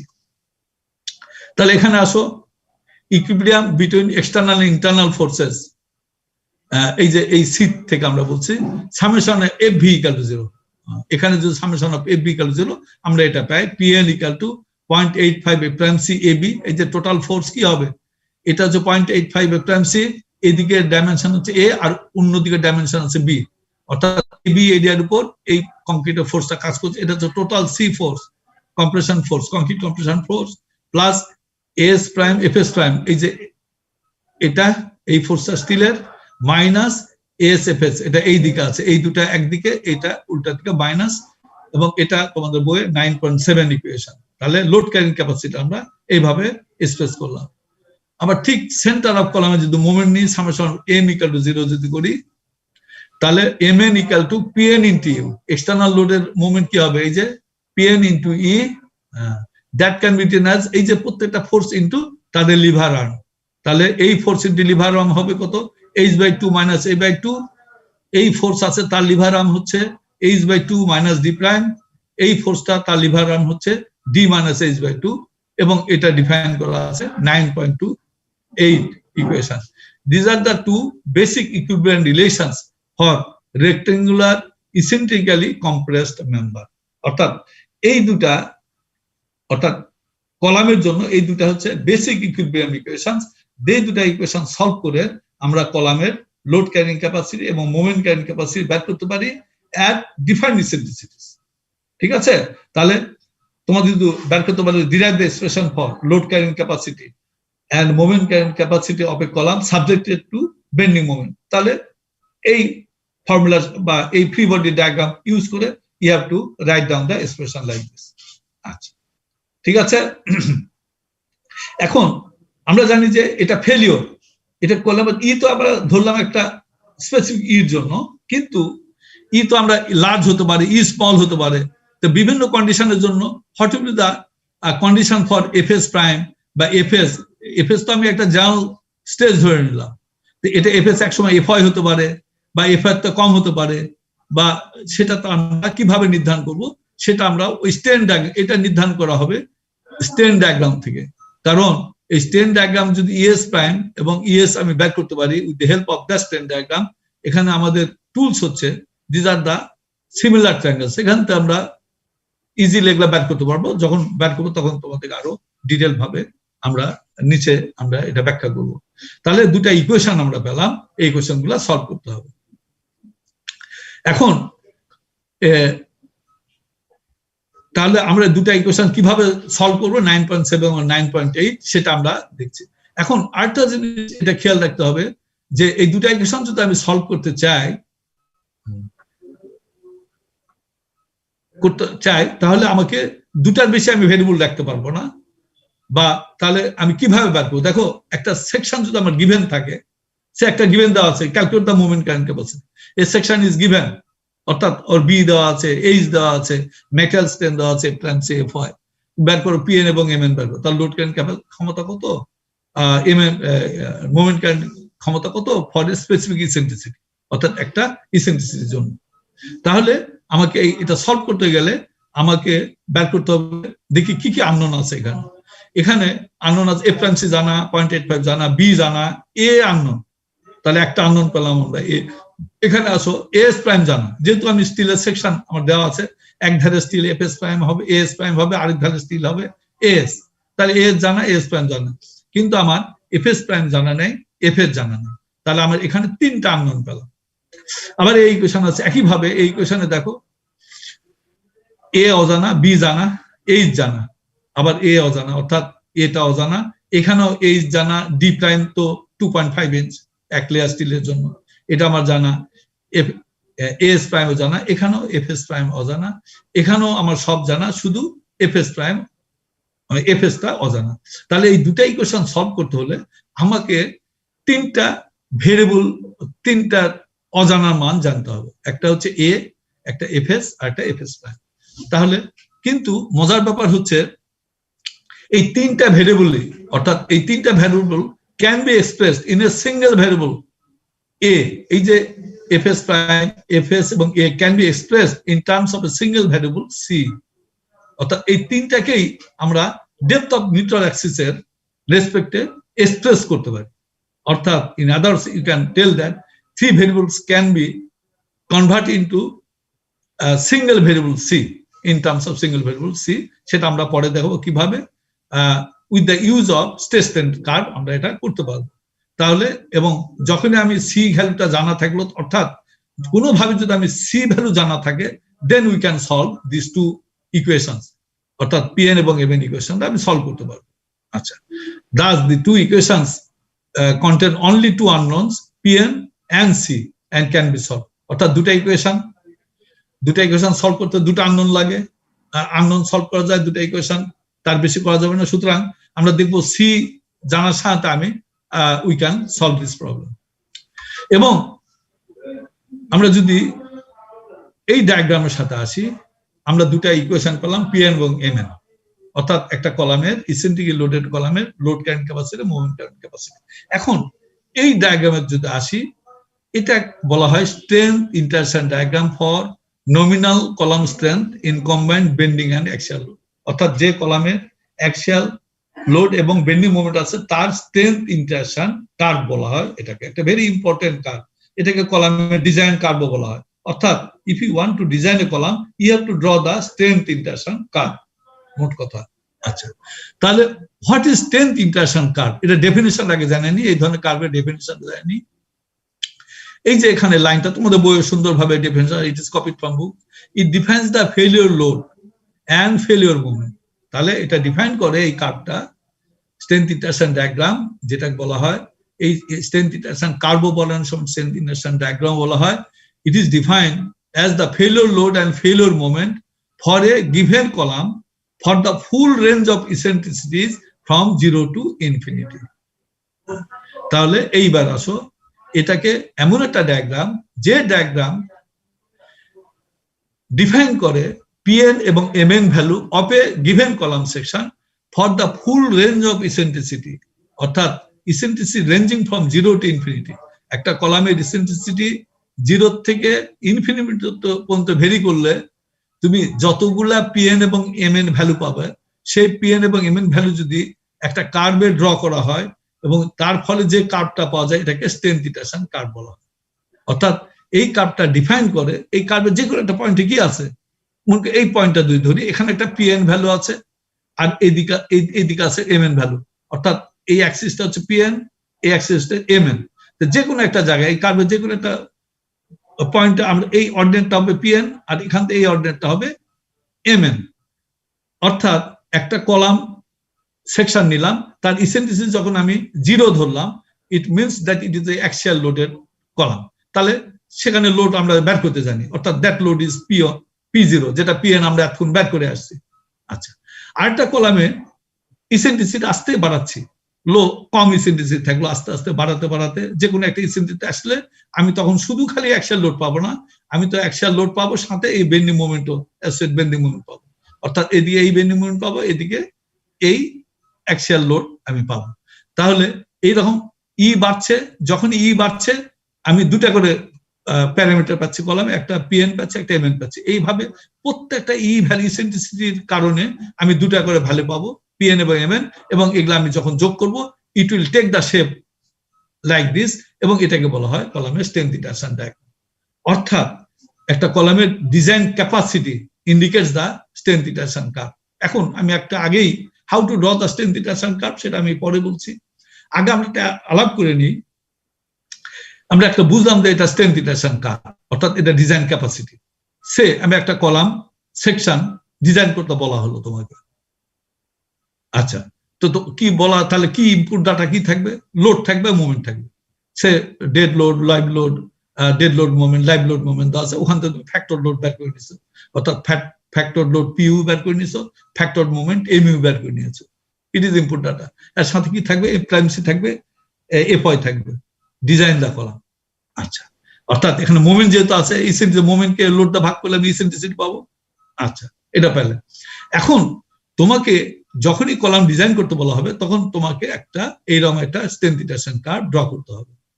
আচ্ছা, তাহলে কি হবে? স্টেনটিটেশন কার্ভে কি থাকবে? তাহলে ওই কলামের থেকে তুমি ওই লোড এবং মোমেন্ট এক্সপ্রেশন থেকে দেখে, তার ভ্যালুর দিকে দেখে, depending on the intensity of that value বা অ্যামাউন্ট অফ দ্যাট ভ্যালু, তুমি একটা ট্রায়াল সেকশন আগে অ্যাসুম করো। B equal to 12 inch, H equal to 20 inch, একটা ট্রায়াল সেকশন আমি ধরে নিলাম। ধরে আমি স্টিল বসায় নাও, কারণ আমার স্টিলের স্বাধীনতা আছে, 1% 8% স্টিল আমি ইউজ করতে পারি। আমি 3% স্টিল ইউজ করলাম, করে then you will get the trial section. Trial section বলতে তুমি বি পেয়েছো, এইচ পেয়েছো, স্টিল গুলা পেয়েছো, সব সাইড দিয়ে স্টিল গুলা বসায় দিয়েছো। এখন তোমাকে চেক করতে হবে যে তুমি যে ট্রায়াল সেকশনটা ধরেছো, এটা তোমার যে ডিজাইন করতে বলা হচ্ছে পিইউ এবং এমইউ এর এগেইনস্টে, whether that section is capable to accommodate that amount of PU and MU। এটাই তো ডিজাইন, এর বাইরে তার ডিজাইন কিছুই না। তাহলে আমরা বলছি যে ডিজাইন করতে হলে তুমি যে ট্রায়াল সেকশন ধরেছো, you draw a strength interaction curve or that trial section. অর্থাৎ এই ধরনের একটা ডায়াগ্রাম তুমি বের করো। আচ্ছা, ডায়াগ্রাম বের করতে গেলে কি লাগবে? আমাকে এইরকম পয়েন্ট এখন বলে রাখা ভালো। ইসেন্ট্রিসিটি যে আমি বলেছি, এই eccentricity equal to M/P। Eccentricity তুমি ভ্যারি করায় 0 থেকে 0.1, 0.2, 0.3 এইভাবে ব্যান করতে করতে we can vary the eccentricity up to infinity. এই যে ইকুয়াল টু ইনফিনিটি বলা আছে, তাহলে কনস্ট্যান্ট ইন্টারসেকশন ডায়াগ্রামে একটা ইসেন্ট্রিসিটি 0 টু ইনফিনিটি, আরেকটা ইসেন্ট্রিসিটি 0 টু 0 ধরা আছে। ইন বিটুইন এদিকে ইসেন্ট্রিসিটি স্মল বলা আছে, এখানে ইসেন্ট্রিসিটি ব্যালেন্স ইসেন্ট্রিসিটি বলা হচ্ছে, এখানে ইসেন্ট্রিসিটি বলা হচ্ছে লার্জ ইসেন্ট্রিসিটি। অর্থাৎ যখন ইসেন্ট্রিসিটি লার্জ হবে তখন টেনশন ফেলিওর হবে কলামে, যখন ইসেন্ট্রিসিটি স্মল হবে তখন কম্প্রেশন ফেলিওর হবে। আর একটা পয়েন্ট থাকবে কলামের যেখানে ব্যালেন্স ফেলিওর হবে, অর্থাৎ দুটা ফেলিওর সাইমultaneously ঘটবে। আচ্ছা, এখন তাহলে এনিহাও তোমাকে একটা স্টেনটিটেশন কার্ভ ড্র করতে হবে, যেটা আমি এখনো জানি না। তাই স্টেনটিটেশন কার্ভের কয়েকটা ক্রিটিক্যাল পয়েন্টের মধ্যে আমি দেখলাম একটা পয়েন্ট হচ্ছে এটা, যখন কোনো ইসেন্ট্রিসিটি নাই তখন what is the load carrying capacity, এটা আমি জানি আসছে আগে, এটুকু আমার জানা আছে। এই ক্ষেত্রে আসো M0, এখানে যখন কোনোই লোড নেই, শুধু মোমেন্ট আছে, এটাকে আমরা বলবো যে এটা পিওর বেন্ডিং কেস, অর্থাৎ বিমের কেস। বিমে যেমন আমরা মোমেন্ট বের করি কিভাবে, যে টেনশন যে স্টিল আছে ওখান থেকে ইফেক্টিভ ডেপথ আমার জানা আছে mn equal to as fy into d minus a by 2 where a equal to as fy divided by 0.85 a prime c। তো ওখান থেকে আমি সেকশন যেহেতু জানা আছে we can calculate this m0, এই দুটো জিনিস জানতে পারি। তাহলে এর মাঝখানে যে কয়েকটা পয়েন্ট যদি আমি বের করতে করে if you can draw that point then you will get the strength intersection curve. সে তুমি বের করে ফেলেছো এরকম কয়েকটা পয়েন্ট, এই দুটো পয়েন্ট আগে বের করলে, তারপর ব্যালেন্স একটা পয়েন্ট বের করলে, এখানে একটা পয়েন্ট বের করলে, ইসেন্ট্রি লার্জের জন্য একটা পয়েন্ট বের করে you will get a point a strength intersection curve like this. এখন তুমি কম্পেয়ার করো এবং এটা একটা স্কেলে আঁকো, এটা ডায়াগ্রামটা স্কেলে আঁকলে now you put your value PU এবং এমইউ যার জন্য তোমাকে ডিজাইন করতে বলা হয়েছে অন দ্য সেম ডায়াগ্রাম বসাও। বসা যদি তোমার পিইউ এবং এমইউ ভ্যালুটা সে এই জায়গায় পড়লো, দেন ইউর ডিজাইন ইজ ওকে। অর্থাৎ তোমার এটা হচ্ছে ক্যাপাসিটি অফ দ্য, আমি যেটা ক্যাপাসিটি আমি সেটা ড্র করছি তোমার ট্রায়াল সেকশনের জন্য, আমি যদি এই ক্যাপাসিটি এটা পেয়ে থাকি আর তোমার পয়েন্টটা যদি পিইউ এমইউ পয়েন্ট যদি এখানে পড়ে অর্থাৎ এই ইয়ার মধ্যে আছে, আমার এই ক্যাপাসিটির মধ্যে আছে, সুতরাং তুমি যে ট্রায়াল সেকশন ধরেছো it is okay to accommodate the given bending moment, factor load and moment. এইভাবে কলামগুলো ডিজাইন করতে হয়। অর্থাৎ কলাম ডিজাইন করতে হলে তোমাকে শিখতে হবে কলাম স্ট্রেংথ ইন্টারসেকশন ডায়াগ্রাম। এটা আমি এখনো শিখিনি, we are going to discuss. তবে দুটা ফর্মুলা আমরা দেখেছি, একটা পিএন এবং এমএন, এই দুটা সলভ করে করে পরে গিভেন ইসেন্ট্রিসিটি, প্রত্যেকটা ইসেন্ট্রিসিটির জন্য এটা তো আমার জানাই আছে, এটাও বিম এক্সপ্রেশন আমার জানা আছে। এখন ইসেন্ট্রিসিটি ভ্যারি করে আমাকে কয়েকটা পয়েন্ট এর মধ্যে পাইতে হবে পিএন এবং এমএন, এবং তার সাপেক্ষে আমাকে স্ট্রেংথ ইন্টারসেকশন কার্ভ ড্র করতে হবে। Then this is our capacity of the column, and we have to compare that capacity with the our given load and moment এবং কম্পেয়ার করতে হবে। আচ্ছা, এই পর্যন্ত আমরা জানলাম। এখন how to draw the strength intersection curve, এটা আমাকে শিখতে হবে, ইট ইজ ভেরি ইম্পর্টেন্ট। তাহলে আমরা স্ট্রেংথ ইন্টারসেকশন ডায়াগ্রামের ডেফিনেশন জানলাম এবং এই ডায়াগ্রাম কি ইন্ডিকেট করে সেটা জানলাম। এখন এই ডায়াগ্রামটা আমি কিভাবে ড্র করব সেটা আমাকে শিখতে হবে। ড্র করতে হলে ওই দুটা ফর্মুলা লাগবে, সেটা আমরা জানলাম। এখন যদিও আমি বলছি যে strength intersection diagram depends on E, অর্থাৎ by varying E 0 to infinity series of point আমি পাবো পিএন এবং এমএন, যেগুলো যোগ করলে আমরা স্ট্রেংথ ইন্টারসেকশন কার্ভ পাবো। কিন্তু একটা সেকশনে তো তুমি ইসেন্ট্রিসিটি পাবে না, ইসেন্ট্রিসিটি পাওয়া যায় লোড এবং মুভমেন্টের সাপেক্ষে, এবং ওই ইসেন্ট্রিসিটি রিফ্লেকশন সেকশনে আসবে in terms of C, depth of neutral axis. অর্থাৎ ইসেন্ট্রিসিটি বেশি হলে সি ভ্যালু বেড়ে যাবে, ইসেন্ট্রিসিটি কম হলে, ইসেন্ট্রিসিটি বেশি হলে সি ভ্যালু কমে যাবে, ইসেন্ট্রিসিটি কম হলে সি ভ্যালু বেড়ে যাবে। বলো, এই মিষ্টি আমার খাওয়া হবে না বাবা। আচ্ছা, তাহলে এইভাবে আমাকে, অর্থাৎ আমি যখন strength intersection draw diagram use করতে কনস্ট্রাক্ট করতে যাব with the idea of E, E should be reflected in terms of C. তবে একটা জিনিস বলে রাখা ভালো, আগে তোমাকে ইনফরমেশন দিয়ে রাখি, C varies inversely as he, অর্থাৎ ই বেড়ে গেলে সি কমে যাবে, সি বেড়ে গেলে ই কমে যাবে। এই ইনফরমেশনটা আমাকে কাজে লাগবে। এখন আমরা ইয়েতে চলে যাই, অর্থাৎ যে কোনো একটা ভ্যালু অফ সি আমরা জানা থাকলে we can get the information about কি এ বের করতে পারি, তারপরে আমি এফএস বের করতে পারি এবং এফএস প্রাইম বের করতে পারি। আচ্ছা, ফ্রম স্ট্রেংথ ডায়াগ্রাম। অর্থাৎ এখন for the is selected value of C, সে তোমার একটা ভ্যালু সিলেক্ট করছো, তুমি কোথাতে পাবে সেটা আমরা পরে বলবো। একটা given value of C from the stress strain curve, আমরা যদি কার্ভে ফিরে যাই আমরা এই এক্সপ্রেশনটা লিখতে পারি from similar triangle for tension steel, আমরা এটা লিখতে পারি। সেখান থেকে আমি স্ট্রেস বের করতে পারবো। যখনই ES equal to U into D minus C by C, এটা সিমিলার ট্রায়াঙ্গেল থেকে আমরা পেলাম। What is FS, capital ES দিয়ে এস কে গুণ করলে আমরা পাবো এফএস, স্টিল স্ট্রেসটা পেয়ে গেলাম। এবং এটা কোন অবস্থাতে এফ এর বেশি হবে না, অর্থাৎ আমরা স্টিলের স্ট্রেস কখনো ইর স্ট্রেন্থের বেশি অ্যালাউ করি না। এখন এর ফাঁকটা আমরা স্ট্রেন ডায়াগ্রামটা দেখে আসি, তাহলে আরো ভালো হবে। এই জিনিসগুলো রিপিটেড, এখানে চলে আসো। হ্যাঁ, এই স্ট্রেন ডায়াগ্রাম, ধরো এই ইএসটা আমি বের করতে চাই, তাহলে কিভাবে? তাহলে এই সিমিলার ট্রায়াঙ্গেল এবং এই সিমিলার ট্রায়াঙ্গেল আমি ইউজ করব। অর্থাৎ একটা ভ্যালু অফ সি, এই সি এর জন্য আমি এই ইএসটা বের করতে চাই, তাহলে কি হবে? দ্যাট আমরা যদি বের করি এখান থেকে আসো ইউ, এটা হচ্ছে আমার U divide by C equal to ES divide by এই বাহুটা হচ্ছে ডি মাইনাস সি, ঠিক আছে? অর্থাৎ এই বাহু ডিভাইড বাই এই বাহু ইকুয়াল টু দিস বাহু ডিভাইড বাই দিস বাহু। এখান থেকে আমি ইএস পেয়ে যাবো, কারণ ইউ ভ্যালু তো আমার জানা আছে 0.003। এখান থেকে আমি ইএসটা পেয়ে যাবো in terms of known thing, যে ফর্মুলাতে আমরা যে কথাটা এখন ওই ফর্মুলাতে আসো।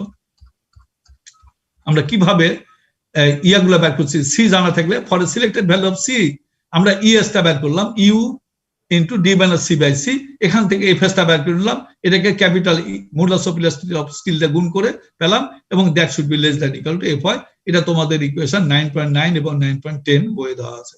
সিমিলারলি কম্প্রেশন স্টিলের জন্য যদি বের করতে চাই একইভাবে ওই দুটা সিমিলার ট্রায়াঙ্গেল আমি সলভ করতে পারবো, করসপন্ডিং সিমিলার ট্রায়াঙ্গেল। এখান থেকে ইএস প্রাইম পাবো U into C minus D prime by C, এবং এখান থেকে এফএস প্রাইম পাওয়া যাবে এখানে ক্যাপিটাল ইএস দিয়ে গুণ করো, অর্থাৎ মডুলাস অফ ইলাস্টিসিটি গুণ করলে আমরা এফএস প্রাইমের এক্সপ্রেশন পাবো should be less than equal to F হয়।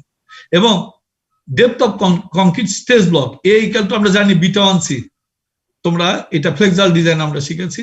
Depth of stress block A equal to beta 1 into C, beta 1 হচ্ছে একটা প্যারামিটার, সাধারণত এটা 0.85 হয়, এন্ড সি, তাহলে আমি সি একটা নোন ভ্যালু অফ সি এর জন্য আমি এ ইজিলি বের করতে পারি।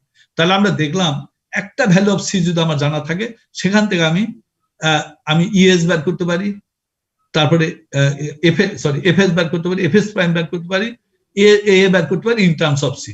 আচ্ছা, আর কংক্রিট কম্প্রেশন রেজাল্টেন্ট ফোর্স তো আমরা জানি, এ জানা থাকার সাথে আমরা পারবো capital C equal to 0.85 A prime C into A B. যাক, এগুলা ফর্মুলা তোমাদের এখানে দেওয়া আছে। এখন স্ট্রেংথ ইটারেশন ডায়াগ্রামে যদি আমি যেটা বলতেছিলাম, আবার একটু স্ট্রেংথ ইটারেশন ডায়াগ্রাম যাই, এখানে একটা পেজ আমাদের ব্ল্যাঙ্ক আছে। হ্যাঁ, এখন দেখো এই একটা পয়েন্ট আমি বললাম যে ইবি অর্থাৎ ব্যালেন্স ইসেন্ট্রিসিটি একটা পয়েন্ট এখানে বলা আছে, ই লার্জ এটা ই স্মল, অর্থাৎ যখন ইসেন্ট্রিসিটি কম হবে কম্প্রেশন ফেলিওর হয়, যখন ইসেন্ট্রিসিটি বেশি হবে তখন টেনশন ফেলিওর হবে। আর ইবি এখানে বলা হচ্ছে ব্যালেন্স ফেলিওর, এই পয়েন্টটা হচ্ছে ব্যালেন্স ফেলিওর, অর্থাৎ এমন একটা ইসেন্ট্রিসিটি ইউজ করা হয়েছে তখন তোমার যে পরিমাণ মোমেন্ট ডেভেলপ করবে কলামে, এবং ওই পরিমাণ মোমেন্ট এবং অ্যাক্সিয়াল লোড এর কারণে কম্প্রেশন এবং টেনশন ফেলিওর একসাথে হবে, that is your balance eccentricity. এবং ব্যালেন্স ইসেন্ট্রিসিটির জন্য what is the value of, বা ব্যালেন্স ফেলিওর জন্য what is the value of C, এই সিটা আমরা কিন্তু বের করতে পারি, কারণ তুমি যখন ব্যালেন্স স্টিল রেশিও বের করছো ইন কেস অফ বিম, তখন কিন্তু আমরা ডেপথ অফ নিউট্রাল অ্যাক্সিস বের করছি with respect to balance failure condition, তো সেটা আমরা বের করতে পারি। সেটা দেখি আমরা আবার রিগেইন করি, নিশ্চয় আবার বের করে নিই। যেমন দেখো ওই স্ট্রেন ডায়াগ্রাম, একই স্ট্রেন ডায়াগ্রাম থেকে C by U equal to D minus C by ES, এটা লেখা যায় ওই স্ট্রেন ডায়াগ্রাম থেকে 9.9 বি। এগুলা কিন্তু পুরানা জিনিস, তোমার বিম ডিজাইনের ছিল এগুলা। ব্যালেন্স যখন তুমি ওই ব্যালেন্স ফেলিওর বা ব্যালেন্স স্টিল ফর্মুলেশনে গেছিল তখন এই ইকুয়েশন গুলো দেখছো, অর্থাৎ এটাকে আমি ব্যালেন্স ফেলিওর কন্ডিশন অ্যাপ্লাই করবো। তো সি এর বেলায় সিবি লিখলাম, অর্থাৎ C value correspond to balance failure conditions, U তো ইউ আছে, ডি মাইনাস সি এর যা সিবি বসালাম, ইএস এর বদলে অর্থাৎ টেনশন স্টিলের আর স্ট্রেনের ক্ষেত্রে আমরা ইওয়াই বললাম, কারণ যেহেতু ব্যালেন্স ফেলিওর কন্ডিশনে স্টিল ইল্ডিং এ চলে যাবে, এটা আমরা লিখতে পারি। এখন বাই কম্পোনেন্ট এন্ড ডিভিডেন্ড, যেমন এটাকে প্লাস দিস এবং প্লাস দিস, এই যে এটা কম্পোনেন্ট ডিভিডেন্ড দিয়ে করা যায়, CB by U equal to D minus CB plus এই সিবি যোগ করলাম। সিমিলারলি ইওয়াই তো নিচে আছে প্লাস এই ইওয়াই এখানে যোগ করলাম, এটা করা যায়, ম্যাথমেটিক্যালি ইট ইজ কারেক্ট। তাহলে এখানে সিবি সিবি কেটে গেল, অর্থাৎ from there we can get the expression for C, অর্থাৎ ব্যালেন্স ফেলিওর কন্ডিশনে this is the C value, অর্থাৎ depth of neutral axis of the section is equal to D into U by U plus EY 915 of your books. এই মজার ব্যাপার হচ্ছে আমরা কেন balance failure কন্ডিশনে যাচ্ছি, অর্থাৎ এই কন্ডিশন কিন্তু সি এর value independent of section in materials section properties. এই যে দেখো এখানে সিবিটা শুধু সবগুলা নোন সেকশন প্রপার্টি, ঠিক আছে, নোন ভ্যালুজ।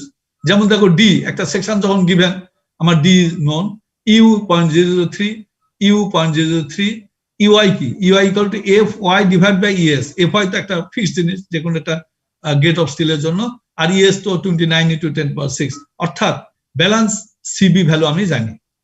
তাহলে এটা জানার সাথে সাথে আমি ওই যদি আমি ডায়াগ্রামে চলে যাই এবার,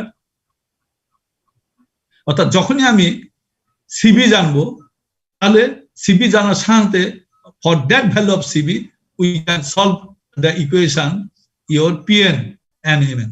এই ভ্যালুটা আমি তখন সিবি জানার সাথে আমি এ বের করতে পারি, a=β1c, এবং ওই যে ফর্মুলাগুলো দেখলাম সেখান থেকে এফএস প্রাইমের ভ্যালু পাবো এবং এফএস এর ভ্যালু পাবো। তাহলে আমি সি এবার জানা যেহেতু, তাহলে এ ভ্যালু পাচ্ছে, এফএস প্রাইম ভ্যালু পাচ্ছে, আর এফএস ইকুয়াল টু এফ হয় বাই ডেফিনেশন হয়ে যাচ্ছে। সিমিলারলি এখানেও আমি এ এর ভ্যালু পাচ্ছি, এফএস প্রাইম ভ্যালু পাচ্ছি, এফএস পাচ্ছি। সুতরাং আমরা এই ভ্যালুটা পিএন এবং এমএন ভ্যালু সলভ করতে পারবো, এবং that will be the corresponding PB value এবং that will be the corresponding MB value in strength intersection diagram. এইবার দেখো, তাহলে আমি পেলাম সি ভ্যালু, অর্থাৎ কোন ডেপথ অফ নিউট্রাল অ্যাক্সিসের জন্য ব্যালেন্স ফেলিওর হবে ওই একটা ট্রায়াল সেকশনের জন্য। ওই সি ভ্যালুর সাপেক্ষে আমি এফএস প্রাইম এবং এ বের করে নিলাম ডেপথ অফ স্টেজ ব্লক। এখন বের করার সাথে আমি পিএন আমার এমএন সলভ করলাম, অর্থাৎ আমি এই পয়েন্টটা পেয়ে গেলাম। এটা হচ্ছে আমার পিবি আর এটা হচ্ছে এমবি, অর্থাৎ ওই পার্টিকুলার ভ্যালু একটা স্ট্রেংথ ইন্টারসেকশন কার্ভের ডায়াগ্রামে এখানে পেয়ে গেলাম। তাহলে আমি 3টা পয়েন্ট ইনশিওর করতে পারছি স্ট্রেংথ কলাম ইন্টারসেকশন ডায়াগ্রাম আঁকার জন্য। এটা পেলাম আমি, এটা তো এমনি পারি, আমি আগের থেকে জানি যখন কোনো মোমেন্ট নেই তখন what is the PN value we can calculate. MN value from beam formula, যেহেতু সেকশন জানা আছে, স্টিল জানা আছে, আমি এটাও বের করতে পারবো। এখন আমি সি যেহেতু জানলাম ব্যালেন্স ফেলিওর কন্ডিশনে, ওখান থেকে আমি এ এফএস প্রাইম পাবো, ওই দুটো ইকুয়েশন সলভ করে আমি এই ভ্যালুটা পেয়ে গেলাম। আচ্ছা, এখন আমাকে অ্যাটলিস্ট কম্প্রেশন ফেলিওর রেঞ্জের মধ্যে যে কোনো একটা পয়েন্ট বের করতে হবে যদি আমি ম্যানুয়ালি ড্র করতে চাই। যদি manually strength intersection curve draw করতে চাই, তাহলে এই যে ব্যালেন্স ফেলিওর পয়েন্ট থেকে ইসেন্ট্রিসিটি কম, ব্যালেন্স ফেলিওর পয়েন্ট পর থেকে ইবির পর থেকে ইসেন্ট্রিসিটি লার্জ, তাহলে এই ই স্মল রেঞ্জে অর্থাৎ ইবির থেকে কম্প্রেশন এই রেঞ্জকে, এই ব্যালেন্স ফেলিওর পয়েন্ট থেকে এই পয়েন্ট পর্যন্ত এই রেঞ্জকে বলা হয় কম্প্রেশন ফেলিওর রেঞ্জ। অর্থাৎ এই রিজন গুলাতে কংক্রিট কলাম ফেল করবে কম্প্রেশনের মাধ্যমে, ফেলিওর মাধ্যমে, আর এখান থেকে এইদিকে কলাম ফেল করবে টেনশন ফেলিওর মাধ্যমে। আচ্ছা, তাহলে এই পয়েন্টটা পেয়ে গেলাম।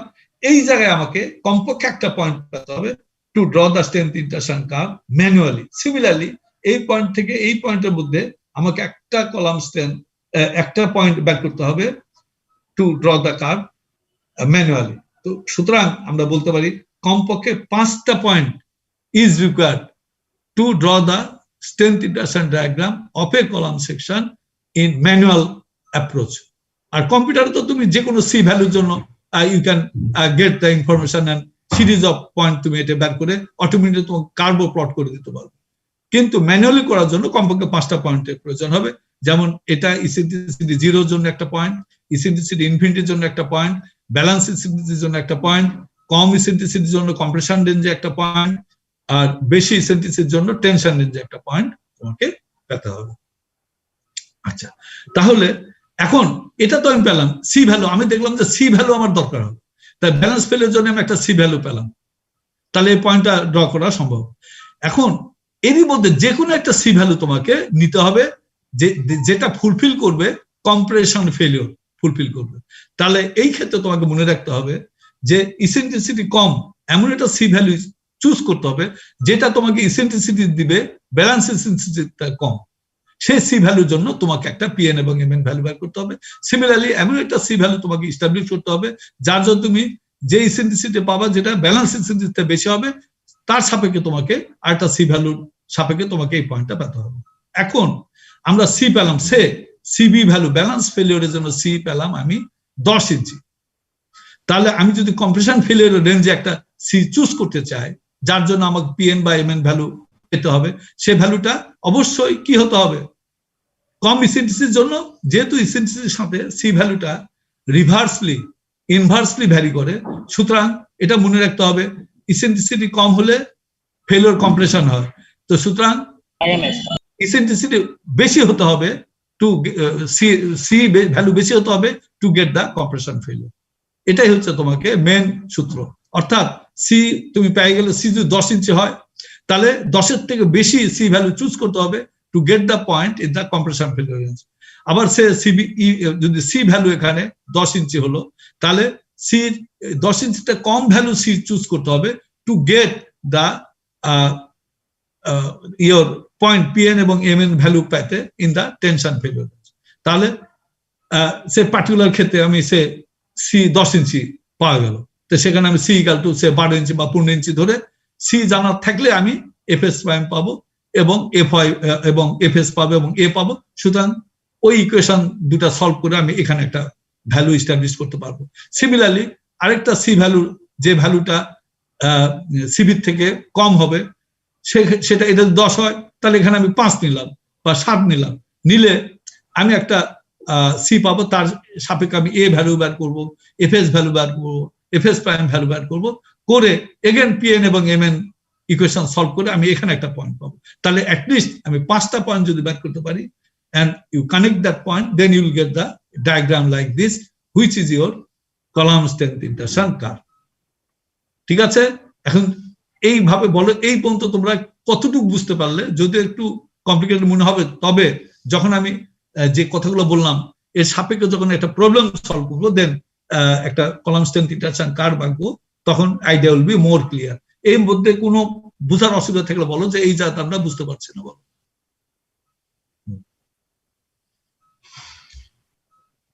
বলতো এখানে এই স্ট্রেংথ ইন্টারসেকশন ডায়াগ্রামের বুঝতে কোনো সমস্যা আছে কিনা বলো।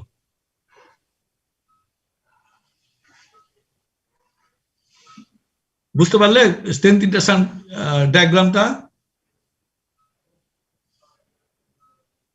তোমরা বুঝতে পারছো? কেউ রেসপন্স করো, এটা কোনো সমস্যা আছে কিনা বা কোন জায়গায় সমস্যা এটা বলো। বুঝতে পেরেছ? এই তোমরা কি শুনতে পাচ্ছ? হ্যাঁ,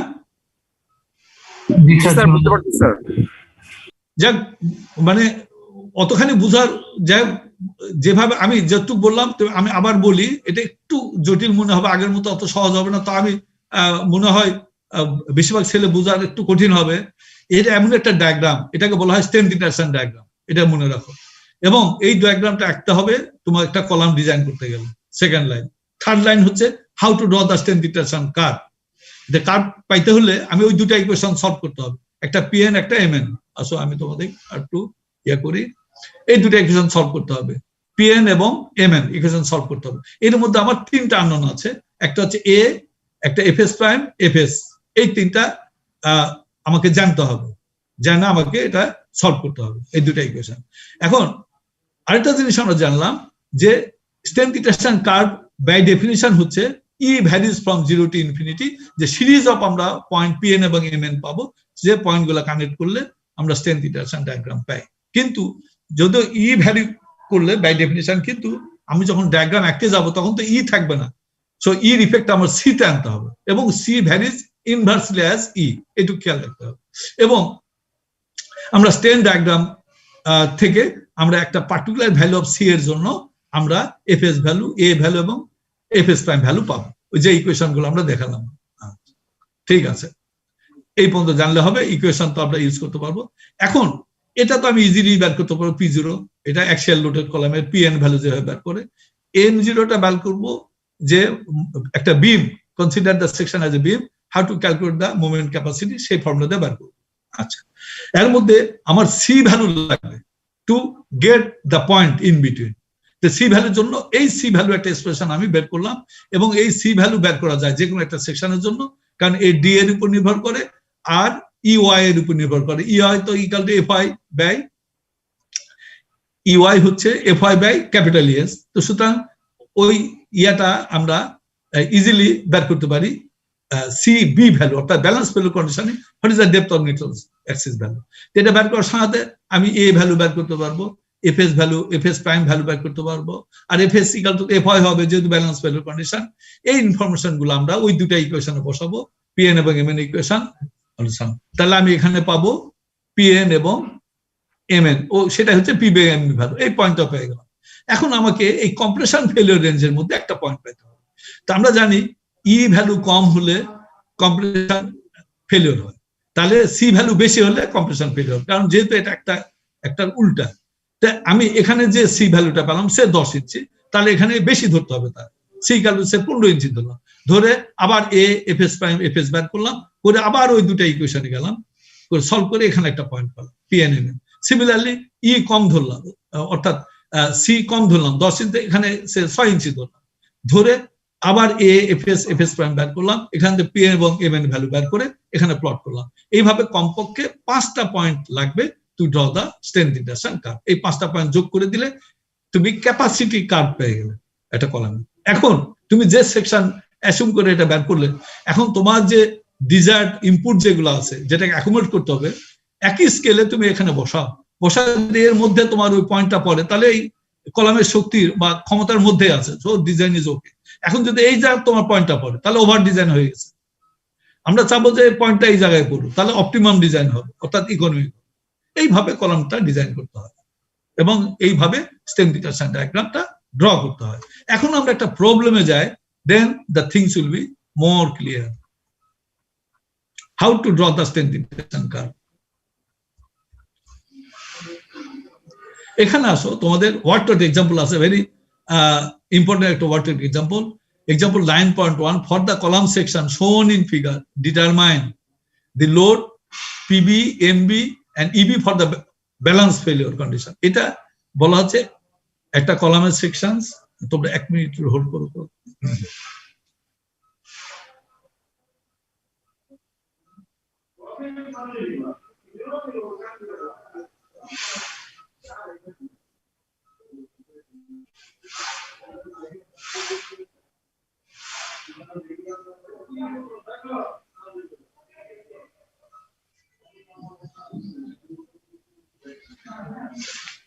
চলে আসো, হ্যাঁ ঠিক আছে,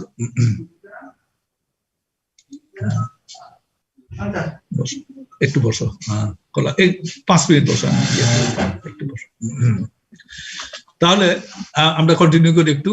তাহলে একটা প্রবলেম দেখো, column section shown in figure, determine the load PB, NB and EB for the balance failure conditions. অর্থাৎ এই সেকশনের জন্য তোমার ব্যালেন্স ফেলিওরের কারণে যে লোড নেওয়ার ক্ষমতা বা মোমেন্ট ক্যারিং ক্ষমতা এবং ইসেন্ট্রিসিটি হতে হতে এই দুটা ভাগ করলে তবে ইসেন্ট্রিসিটি এটা বের করতে হবে। আবার বলছে যে load PA and moment MN for a representative point in the tension failure range, অর্থাৎ ওই যে স্ট্রেংথ ইন্টারসেকশন কার্ভ দেখলে টেনশন ফেলিওর রেঞ্জ একটা পয়েন্ট বের করো, PN MN বের করো। The load PN and MN for a representative point in the compression failure range, অর্থাৎ কম্প্রেশন ফেলিওর রেঞ্জে তোমরা একটা রিপ্রেজেন্টেটিভ পয়েন্টে এটা PN MN বের করো। তারপরে load axial load through zero eccentricity, অর্থাৎ যখন ইসেন্ট্রিসিটি জিরো, অর্থাৎ পিওরলি অ্যাক্সিয়াল লোডের কন্ডিশনে তুমি অ্যাক্সিয়াল লোড PN বের করো। Nominal moment strength at zero load, অর্থাৎ ইসেন্ট্রিসিটি যখন ইনফিনিটি M0 ওটা বের করো। তারপরে এটা পরে আসার কথা, যেটা আগে বলো, draw strength intersection diagram for the column section. এই 5টা পয়েন্ট যোগ করলে এটা একটা গ্রাফে বসালে you will get the strength intersection curve. তারপর এফ এ এটা বলা হচ্ছে design the transverse enforcement based on ACI code provision. এটা তো আমরা আগে শিখেছি। তাহলে এই একটা very important problem actually, how to draw strength intersection curve. একটা কলাম সেকশন দেওয়া আছে, এখানে আমরা strength intersection, finally draw strength intersection curve, যে 5টা পয়েন্টের কথা বললাম, এই 5টা পয়েন্ট ড্র ইস্টাবলিশ করে একটা স্কেলে তোমাকে একটা গ্রাফ পেপারে একটা স্ট্রেংথ ইন্টারসেকশন কার্ভ ড্র করতে হবে।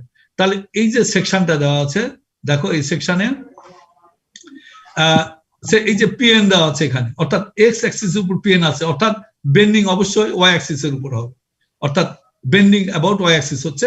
তাহলে এই সাইডের স্টিল গুলো হচ্ছে তোমার AS প্রাইম, এই সাইডের স্টিল হচ্ছে AS, শিওর এটা AS প্রাইম, এদিকে কম্প্রেশন স্টিল, এটা হচ্ছে টেনশন স্টিল। এখানে স্টিল দেওয়া আছে তোমার 4টা নাম্বার 9।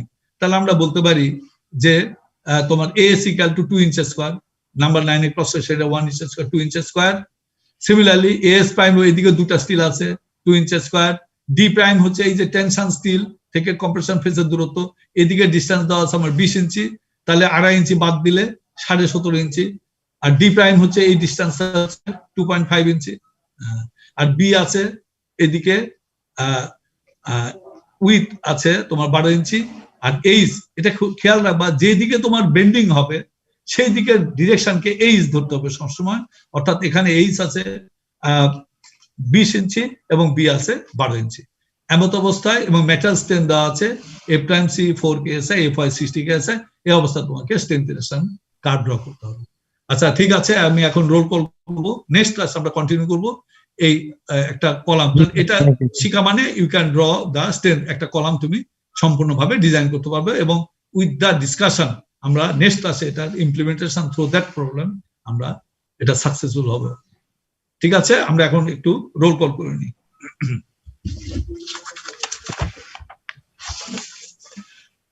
সেকশন এ,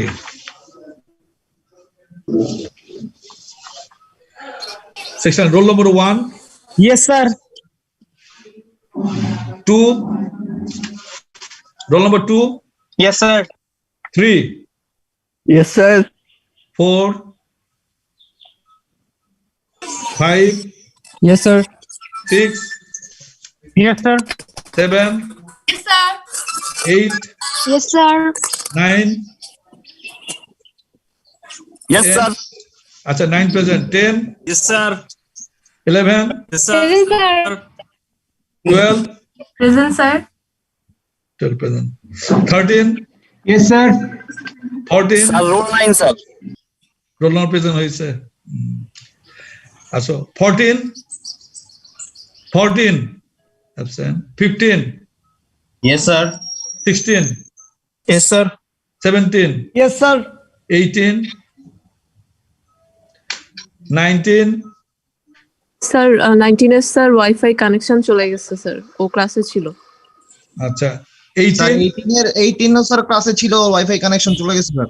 চলে যাবে কেন? স্যার ডিসকানেক্ট হয়ে গেছে স্যার অনেক। No, it should not be. 20. 20. Absent. 21. Yes, sir. 22. Yes, sir. 23. Yes, sir. 24. 24. 25. 25. 25. 6. Yes, sir. 27. Sir. 28. Sir, 25, sir. 28. 28 absent. 29. Yes, sir. 30. Present, sir. 31. Yes, sir. 32. Yes, sir. 3. 33. 34. Yes, sir. 5. Present, sir. 36. Yes, sir. 37. Hello. 38. Hello. Sir 28 আছে sir. হ্যাঁ sir 28 এর হেডফোনের সমস্যা।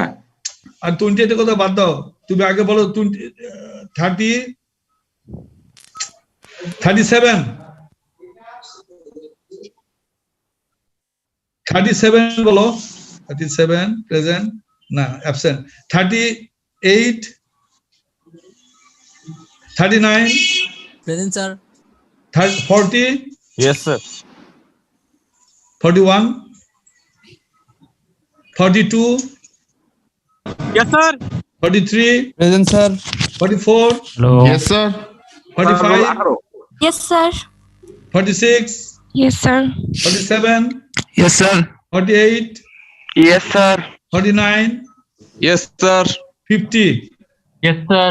51 Yes, sir. Yes, sir. 52 52 53 Yes, sir. 54 Yes, sir. 5 Yes, sir. 56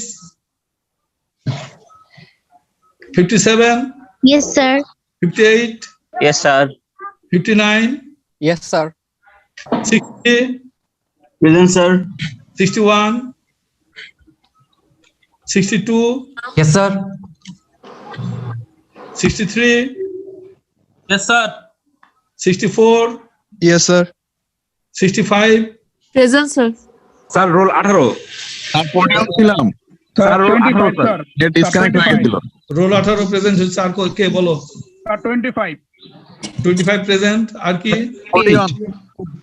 20 present, sir 28 28 present. Sir roll 18 19 sir roll 4 তখন কি করো? এখন কথা বলছো, তখন কথা বলো কেন?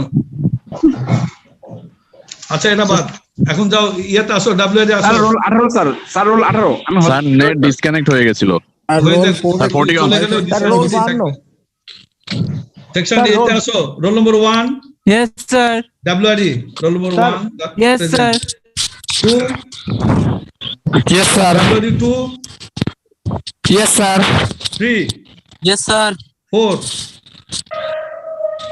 5 6 7 Yes, sir. 8 Yes, sir.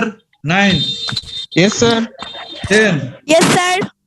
11 yes sir 12 Yes, sir.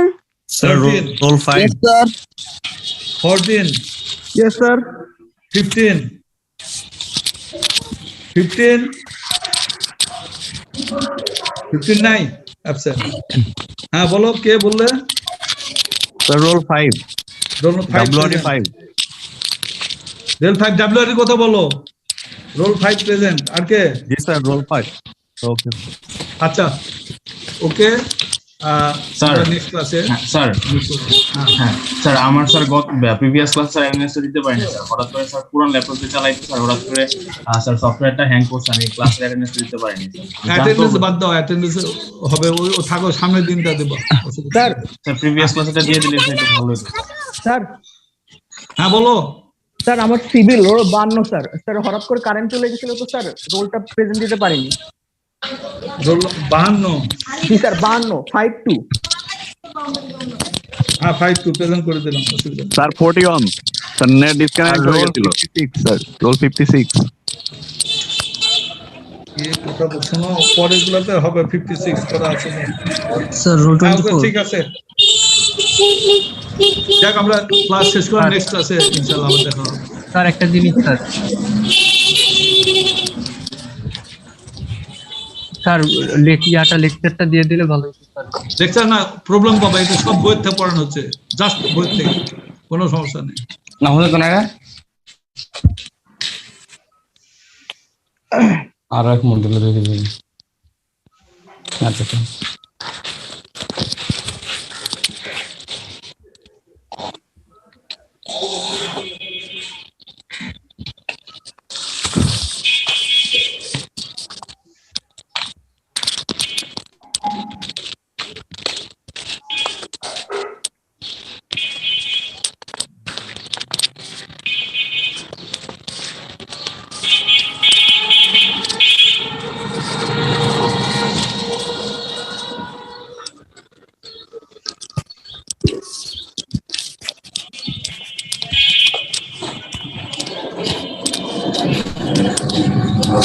Thank you.